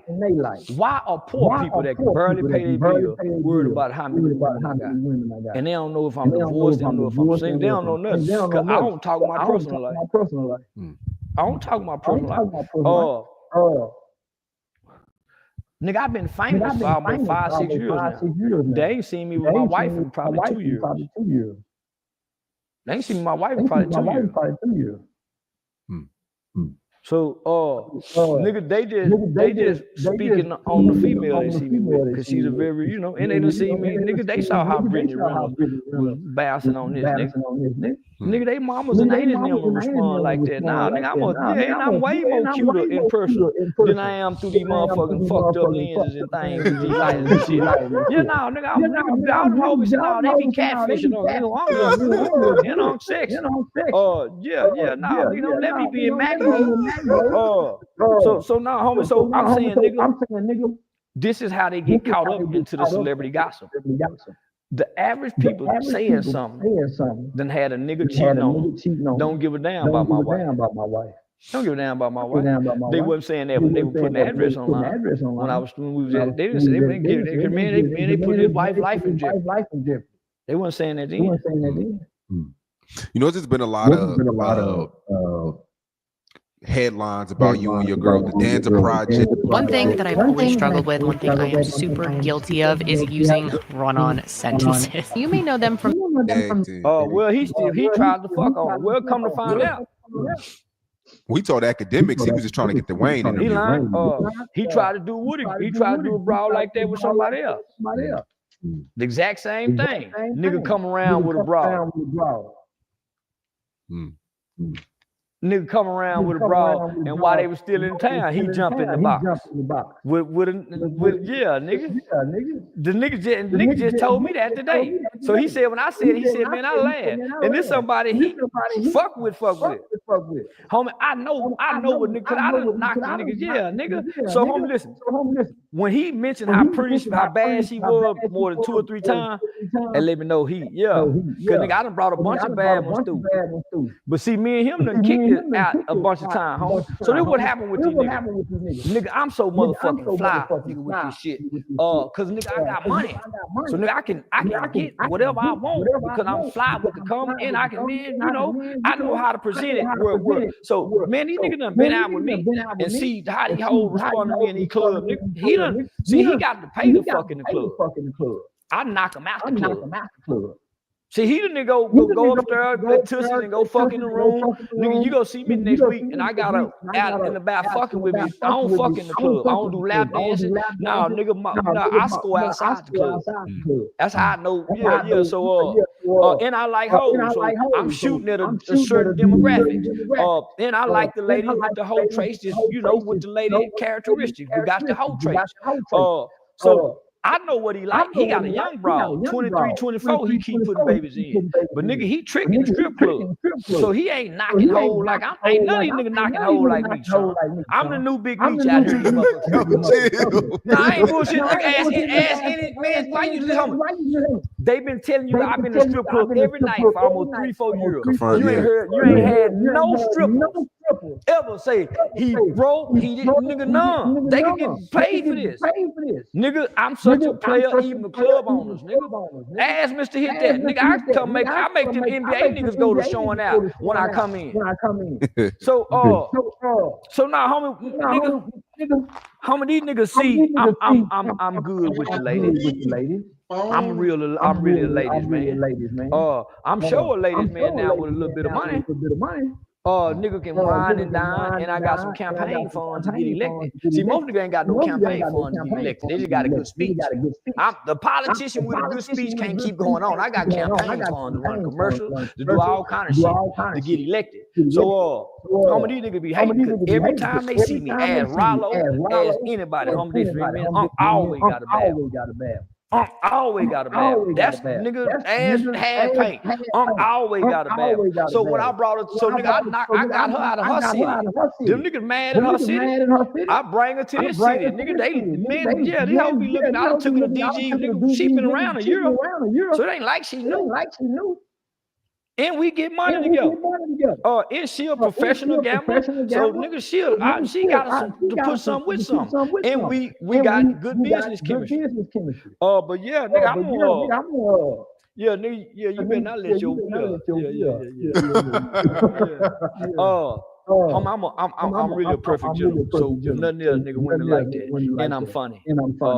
Yes, ma'am, no, ma'am. So nigga, you ain't gonna feel uncomfortable around me. So for one, that's attractive. And I don't run with a bunch of niggas. That's even more attractive. That's what keep my business secret. Just talk your business, not the whole, because the whole getting something out of it. They benefit. Yeah. So now mama say you getting something out of them, make sure they get something out of you. That way it's a fair exchange. Have you been going back and forth with Kwame Brown? Yeah, he said something recently. When they thought I was counseling about white people. But I only argued like that for one video. Because me and him done bumped heads once before. 3-4 years ago. I ate that up. Pause. Yeah. I ain't pausing shit. I ate that ass up. I ate his motherfucking ass. You damn near got me with that. I said, yeah, pause. Pause shit. There ain't no pause, motherfucker. I ate his ass up. I don't want to go backwards. So that's why I want to do nothing with no LA gang banging. Somebody called me to come to do something with one of 4 extra cousins. I said, I don't want to do nothing with an LA gang banging. That's going backwards. I don't want to argue with Bosco. I don't want to argue with Kwame. I already beat all of them. They still online. They still in the house on YouTube waiting on a YouTube check. I done graduated to doing tours, movies. They be want some attention. And if I give it to them, they got a nice little YouTube check for the month. But Kwame Brown, if I was in his position, the way he came to the internet, his name should be just as big as mine. Especially when he came with the Mama's Cooking. Homie, once I saw he didn't brand and market that Mama's Cooking because he had a thing going, he could have been selling merchandise. Homie, he's still online going back and forth. I'm selling merchandise, tickets, putting asses in seats. The objective was to evolve past this, to ultimately being a TV, doing interviews. How many can't keep on doing this on YouTube and thinking, man, no, hell no. Have you been seeing the thing about the David kid, the artist that was dating a 13-year-old? Found her upon the body in his trunk. Yeah. What you think about that? He didn't do it. Out of here, all the evidence that's out there. When they go let it stay out this long, they got a little bit of evidence. They didn't arrest nigga with way less evidence. If nothing else, put him in jail just to put a hole on him. A dead body found in your car. Hold on. If they find a dead body in me and your car, and this is our car, do you think they'll let me and you stay out like long? They got all. So think about this. If they got all this information on him, dating a minor, an underage kid, and she look like a white girl, mixed girl, what do they let just stay free like this? We already claim about injustice. You don't think like we see in all the first 48 and crime units victims, they would find some kind of reason to hold him and keep him, make sure he don't do nothing to flee? They're not no arrest. They got all this evidence to point to say he did it. He done sliced the body up because the body was butchered. So that means somewhere there's a location where there's been blood, where they put cut the lights. They got all this. No arrest. Y'all really think he done this, and everything points at him. That's why you can't go with this. If everything points at him, why hadn't they made no arrest when we see people get arrested with less evidence? With less evidence, circumstantial evidence, they go to trial with. So they got all this physical evidence in his car, his girlfriend. He's a come on, man. Some man. She ran away to his house. Maybe the uncle was. That's why she ran away. What do you mean? She ran away from her house to the artist. Greg, we need to talk. No time. Got sales calls to summarize. You really need to switch to Monday CRM. It has built-in AI that summarizes house. She's been missing for a year. The body comes up missing. I mean, the body was found September 7th or 9th. The body's missing. He's still going on tour. The body's in his car, chopped up, and he's still going on tour. Well, he sound a little peeved because he don't think, because Charleston White don't think the boy did it. But he sound like, nigga, he did it. That's how he sound. He didn't report the car stolen. He didn't.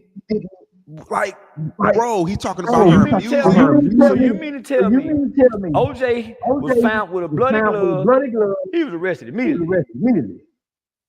Immediately, with all the circumstantial evidence they found on OJ, they placed it. So you mean to tell me they got all of this on this, and he still get to move freely amongst America, and they had to say, hey, we need to house arrest him, we need to do something.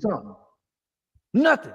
We don't have no evidence of him going into the police station talking to nobody, but all of this evidence is against him. And y'all want me to believe that a black man in America get to move this freely with this much negative publicity on him, and he's possibly guilty. I like to think outside the box. I like to think outside the box, guys. Why would they let him walk this freely?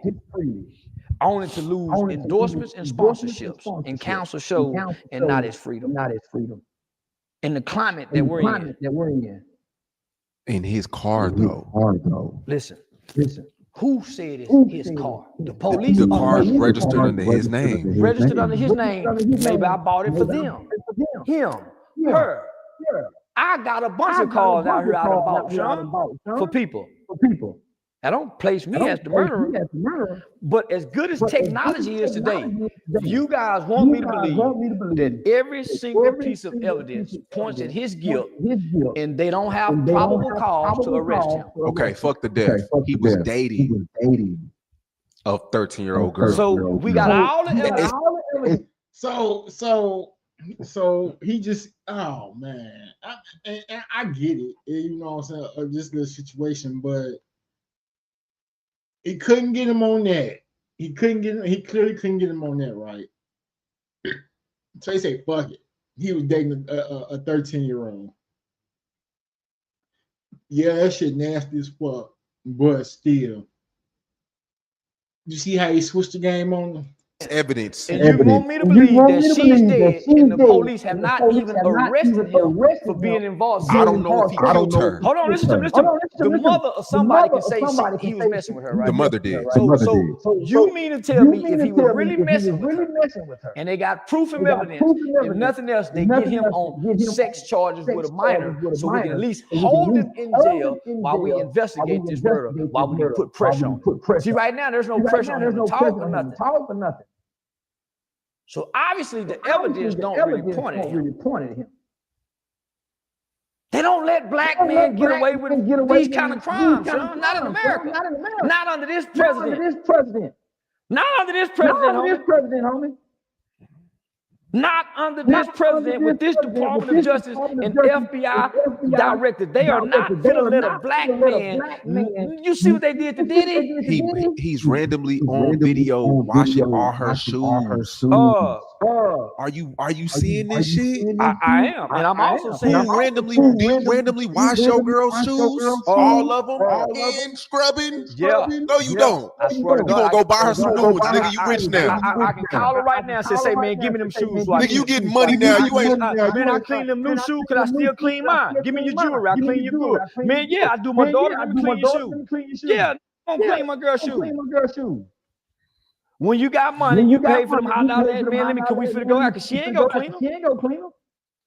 I'm saying, homie, listen. Y'all want me to believe that we're mistreated by the police. So what y'all always saying? That it's unfair.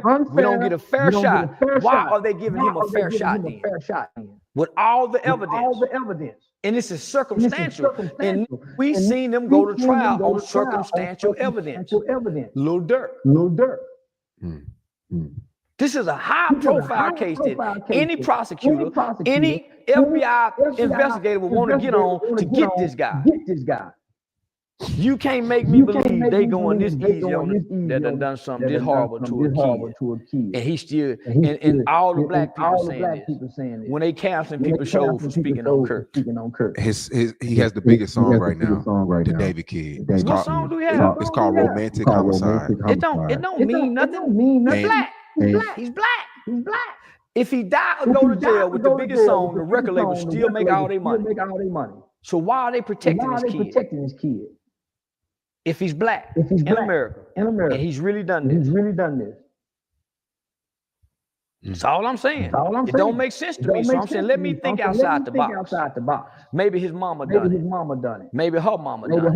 And set him up. Maybe one of them racist uncles or cousins don't like her. Maybe the other boyfriend done it. Maybe the pimp who was sex trafficking for the last year when she ran away done it. Maybe because he's been on tour. So obviously, maybe he got a good alibi. Well, I was cleaning her shoes. Man, I always clean her shoes. Ask my mom. So maybe he got a good enough alibi to say, man, I didn't do this.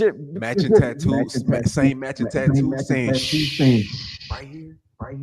Well, it says matching tattoos as a 13-year-old. What's the excuse behind that, bro? I don't know. I'm supposed to know. I wasn't a little bit. But I'm saying they must ain't got no evidence that he was that little hoe. And I know they said, man, he's wrong for calling her a little hoe, but she was. Little girl don't run away from home. Little hoes and little fast man-ish ass, hot pussy hoes. Little girls stay and listen. So yeah, that was a little hot pussy little girl running away. And somebody was before she ran away. That's how she gets outside the household. Somebody within the family. So make her go outside searching for that dick at that age. So now, man, listen. Maybe there's no proof that he's been messing with her with the matching tattoo. Maybe there's no proof of it. Maybe mom said it, but maybe there's no proof. Obviously, homie, because you cannot make me believe as quick as it is and easy it is to lock up a black man just for allegations. Just for allegations. You mean to tell me they ain't arrested this guy? With all of this evidence, maybe the evidence don't. Maybe it's just the public opinion, the public court's opinion. But obviously, the police don't have enough evidence to charge him with all of this speculation. That's all I'm saying. I ain't saying he did or he didn't. Why they ain't moved on it if he did? And they have all of this pointing at him. And they're taking down black celebrities. Remember, they just saying that. Diddy, Jay-Z, they're taking down black. So why they ain't took him down yet? And they took Diddy down for less. New this season, NFL Sunday Ticket month to month is now available. Subscribe now and cancel.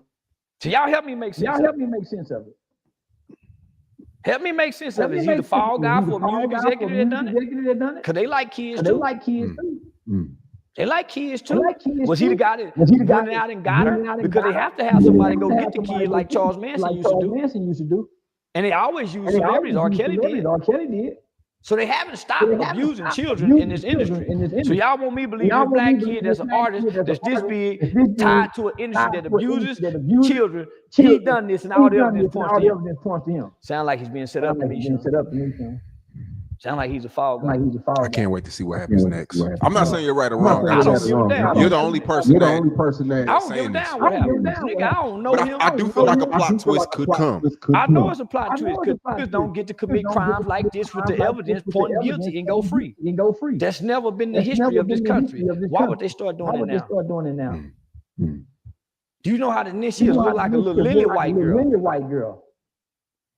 So if we got black men being found hung on college campuses and around high school, why are we talking about that got evidence won't be arrested? Man, no. The kid that was found hanging in Mississippi, they said it was no foul play. And they lied and said it was in a dorm somewhere else, but it was actually the dorm room. So they lied and said the body was found somewhere else, is what they told the family. Okay. But I'm saying, so what they found hanging, ain't nobody gonna do nothing. So go on about your business. You go on about your business. I mean, there's nothing who to do something to who. We don't know who did it. Who hanged in America? Who got a history of hanging? White people, but I'm saying who? It don't matter. White people. And that came right after the Charlie Kirk situation. It don't matter. White people. He was hanging before then. They just found him after that. Remember, a year ago, somebody reached out to us and found another truck driver hanging. Remember, I said, man, I ain't gonna speak on it because I ain't ready to go to war with white people. Not about. I go to war with white people about my rights, but not for black people. You see, if I die for my rights, I die for me and my rights. Fight for my rights. If I die for black people, I'm fighting for rights they don't even give a damn about. They don't care about voting. They don't care about reading, going to school. So why would I fight for them? I got rights. Never mind, y'all. That answered my own question. Were niggas more this dude, my boy Charleston White? I fuck with him. But were they more? Probably not. But he making a lot of good points. And so I uphold my rights. Motherfucker can't tell me what I can say. Cardi B's pregnant again. I mean, you have a history of Cardi B segments. She's pregnant by Stephon Diggs. Didn't waste no time. Moved on. Say so, nigga. That's that HPV pussy. HPV pussy. What's that?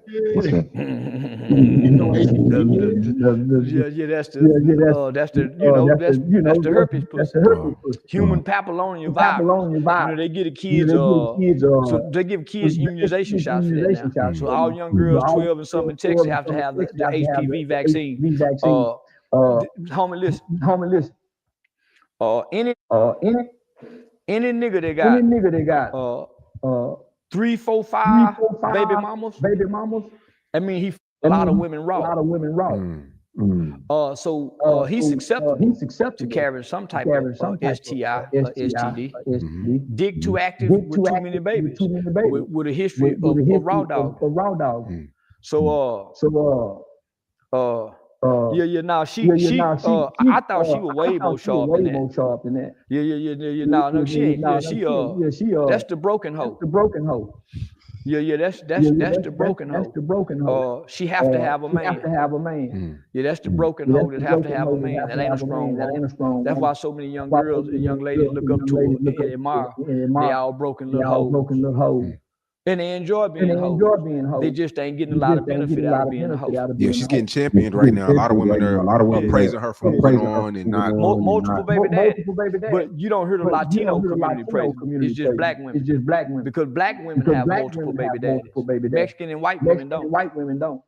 So I was looking at this post on this girl Facebook. I don't even be on Facebook like that, but yeah, I was looking at this post, and it had one of Tiana Taylor, Cardi B, and 2 other females that moved on after they had kids. Who gives a fuck? Who cares? Now, I guess you was because that's what you figure you gonna do, but who gives a fuck? That's why I ain't like being on Facebook. Julio put four, five babies in the. She got two different baby daddies. He got seven different baby mamas, and all the kids around the same age. His kids will end up with each other sexually. Because they spread it out. As a man, he's no matter how athletic he is and how well he's doing in football, he's a pathetic father. And every cheater with got to complain about it. Cardi go be complaining. Any kicked him whole ass. Any type of kick you in your ass and be kissing on them turtles, putting that dick off in you saying he's sorry. You made me do it. You see what you made me do? And be making you calm while he blaming you for that. He that kind of. All them hoes. And he a freaksman. He like the. So she just a calm bucket. Yeah, Cardi B done turned into a calm bucket. Yeah, but she was a good housewife as a hoe. She was ready to be a housewife. She don't want to go back to this. She hates she having a baby, so she got to try to make it look good, homie. But no woman have ever been proud to be the other baby mama while we both pregnant. Yeah, sure, both our babies, homie. She had to say it jokingly, not to cry. So I think two of those babies was born in wedlock, right? Offset baby, she was born in wedlock. The other baby gonna be a problem because it's a bastard baby. So you got a bastard baby and you got two children born in wedlock. You got two born in wedlock and you got one born out of wedlock while you're married. That's not Stephon Diggs' baby. That's Offset baby. By law. By law. That's his baby. And if I would have, I'd play dirty and claim the baby. Get a baby my name and mistreat it. Yeah, not by all the. Yeah, he get one toy for Christmas, and my real kid get a bunch of toys. Yeah, my kids get flown in on a helicopter for their birthday party, and we doing the hot dog, the chili, and the cake and ice cream. All right, so by him saying that, put in the comments if you're watching, if I got a subscribe or whatever. Put in the comments why these baby mamas feel bitter when the man don't want to fuck with the other child, but he fuck with his kids. And then they're gonna make the other one feel kind of whatever. But is that his problem? Put it in the comments. I want to hear what you guys say. At the poor grandmama house for that baby. That's how I would do that. Yeah. This game, you're not. You got my wife, but even we ain't together. Yeah. I don't think this is nothing to be proud of, homie. Just as a black woman. None of our black mothers crap for this. Girl, you supposed to take time to get you together. Just as soon as your up, you went and hit the streets. You just had a baby. You didn't play mama. Who nurture these babies? Where the nurture come from? If you got time and do, man, you out party having fun. Who nurturing these babies? What the positive male influence coming from? You getting your son her twisted up like this nigga. This is not a positive influence on your child. He ain't even in his own kid's life. He ain't even in his own kid's life. So why do women do that? Like, you know, this nigga got 1 million kids. Yet you fuck with them. Now you a 5th, 6th, 7th baby mama. Now you looking stupid because they ain't gonna stay together. I knock on wood. They ain't gonna stay together. So it's like, okay, you fucking with dude. I know he got 4 kids. He's a nigga. We gonna put it like he's a nigga. No, he got 4 kids. No, he ain't taking care of none of them. If he is, whatever. Shout out to those that do. But you know, he do the bare minimum. But you still fuck with him. And then you blame niggas like, I ain't gonna say that niggas like me, but you blame niggas, good niggas that try to, like, bitch, I wouldn't want you either. You got me fucked up. Man, she was better off. Stand in that grass. Don't look like it's Yeah, somebody said from a wife to a baby mom. That's crazy. Crazy work. That's ass backwards. Ass backwards, ain't it? That's ass backwards. Ass backwards, ain't it? And I'm willing to bet that ain't his baby. That baby got to be blood tested. It's some jaws. Some jaws got to be swabbed. Because it was all each other around the same time. And that baby go be a C-section baby. That baby ain't gonna be able to come out that pussy. Got to get that baby out the bed. Yo, I'm so happy you said that. So she can't. I'm telling you, that's not his baby. That's not his baby. That's not his baby by law. That's not his baby. She was supposed to get all that undone. And then, homie, just from a spiritual aspect, how the kids get mistreated. That's how these two brothers or kids look at this one. Man, yeah, no. Because I guarantee, when that baby turn 10, they won't have a mutual respectful relationship. That nigga like to fuck hoes. She just playing cool right now. With it. But nigga, once that baby get her, she ain't gonna be cool with that nigga having to go over there. Because when he go over there, he gonna be fucking one of them too, they baby mama. And niggas still fuck baby mama till them kids still be about 4 or 5 years old for y'all really start hating each other. But y'all still sneaking fuck with the hate love. Out of convenience.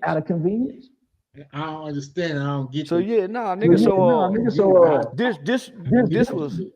This was 10 steps back for the black women, especially for the ones who clap. Because most of the hoes who clapping got 2 or more kids, about 3 or more different niggas. That's a contaminated pussy. That's a contaminated pussy. Speaking of you. I'm gonna say 2-3 years ago, you last year you had predicted Blueface and Christian Rock's baby. Yeah, baby about 2 years old now. So about 2 years ago. Yeah, about 2 years ago, man. And I mean, he go be a bobblehead. Man, bruh, chill out, man. You can't hold their head up. At some point they gotta be able to hold their head up and look up at you. But nigga, we are. Homie, I play a villain. And some of the things I say at times, I'm not saying gonna affect me, but I say, God damn, nigga, shit. I say some shit.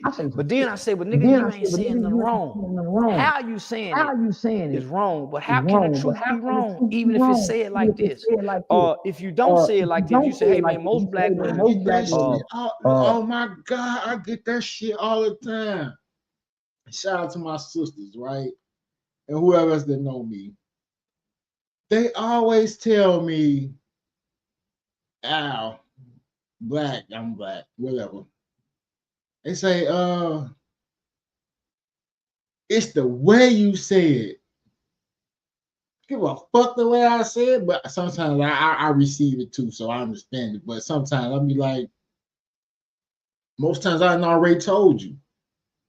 This is my golden rule. This is my golden rule. The first time I'm gonna tell you, I'm gonna be gentle, you know what I'm saying? Talk to you like, you know what I'm saying, like you came to me for some advice. Second time about the same issue, the second time you come to me with that shit, it's like, okay, you know, I just take a step back, think about the situation, woo. You know, you can move on, you can build a move on.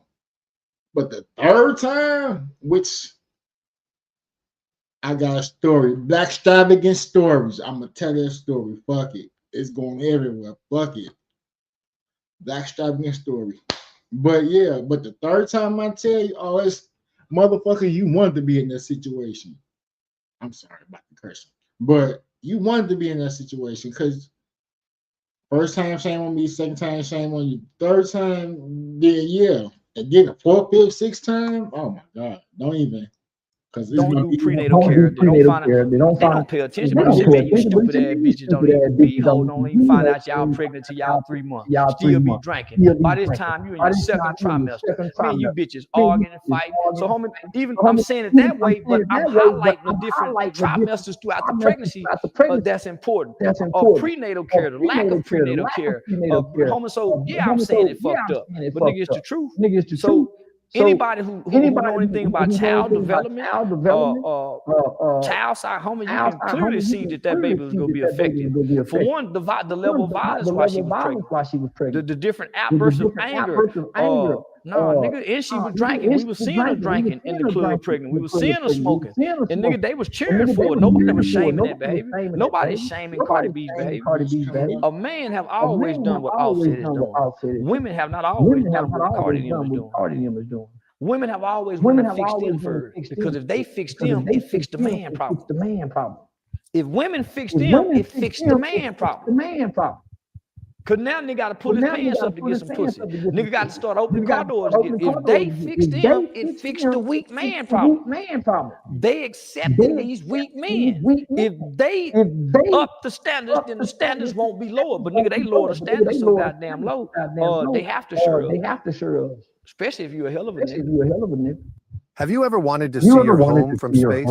With this free satellite Earth Maps tool, you can zoom right. They have to sure a hell of a nigga. They just don't realize. That's why they friends want to fuck with them. That's why, nigga, a hell of a nigga is rare. Especially for a woman to be bragging about it. Because very few women really brag about their men. Because most story, right? Me and my ex-girl who just left, right?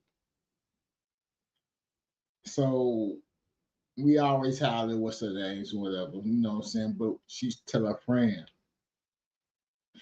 never you know what I'm saying, we talked a few times, but it was, you know what I'm saying, just telling her what this dumb motherfucker been done that she used to always try to put on me. So we telling her, so she come over for the first time. I see her, talk to her for the first time.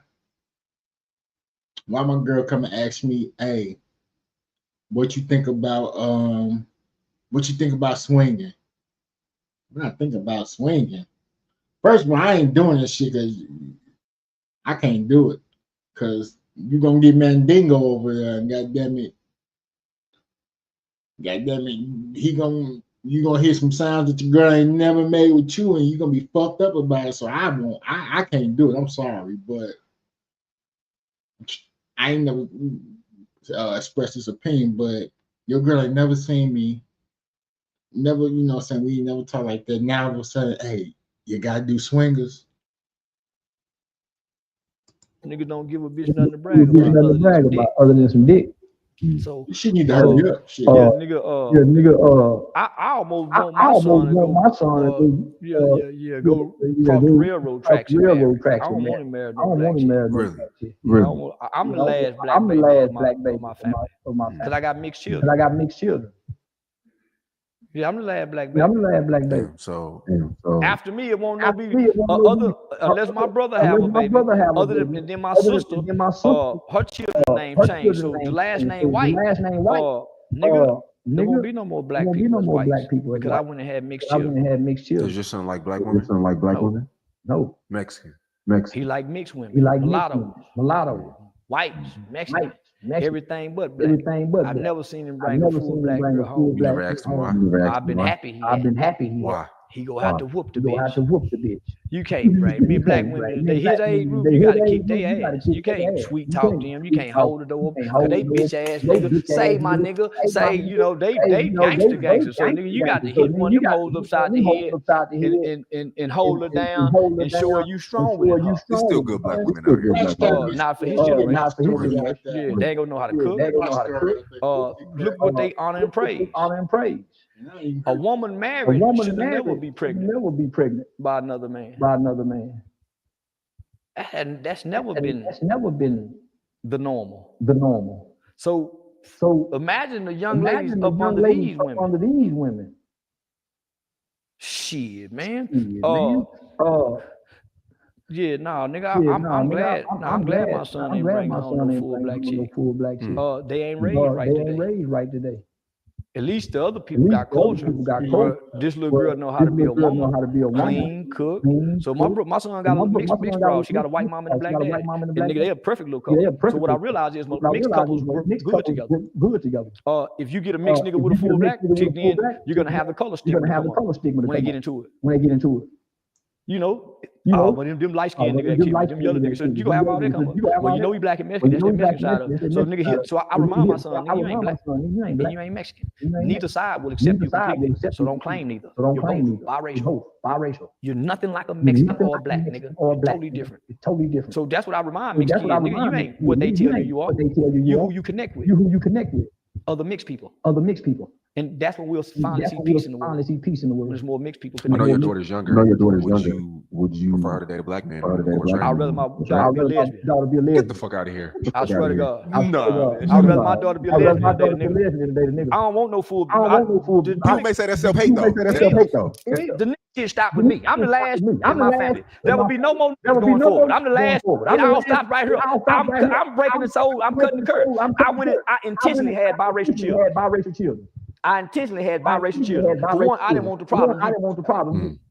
So I've been able to have full access and control of my legacy by not having full black children. I ain't never heard these are my kids. You can't. No, I got to say so. And from naming them to everything. So the black woman wasn't gonna let you do that. The black woman take control over the black man's legacy by way of his children. If she want to give him another name, she can do that. So nah, I intentionally had biracial children.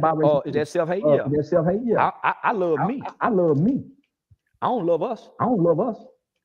Yeah, so I didn't want to produce us. I didn't want my daughter to be ashamed of her real hair. So I wanted to make a baby that had the real hair, like the fake hair that the women put on their head. I got tired of putting an S curl on my head and leaving it on there so long, but nigga, it burned my scalp because I want some waves. I made a baby that was born with waves. So yeah, I went and made what I wanted. What we wanted. Yeah, we stay out the sun for what, man? I don't want to get black. I went and made what we honor and call beauty. And they look like some beautiful gerbil babies. What if she had a mixed boyfriend? I can settle for a white mama and a black dad. Yeah, but I don't want no black mama and a white dad. Or black mama and a Mexican dad. The mama have to be white. I don't want the mixed baby coming from the black mama. Wow, so you feel like all this stems from a black woman? Yeah. More than a black man, a black woman. Wow. Yeah. All right, y'all. Because the mother is the first teacher. Who teaches you discipline? Who gives you your temperament? Why are you so easily angry? Because your mother was easily angry. Why do you fight so quickly? Because you were hit so quickly. By who? Your mother. Most on abused by other men. Most niggas. All right, y'all. That's the end of the show. You know what I'm saying? He ain't dropped a bunch of jewels off. You know what I'm saying? I think I did good for my reaction, you know what I'm saying? But like, subscribe, comment, all that good shit. Black reactions, like, subscribe, comment, like I said. And I appreciate you, you know what I'm saying? I enjoy doing this, and I'm out. You get out here, so y'all say, get the fuck out. Holla.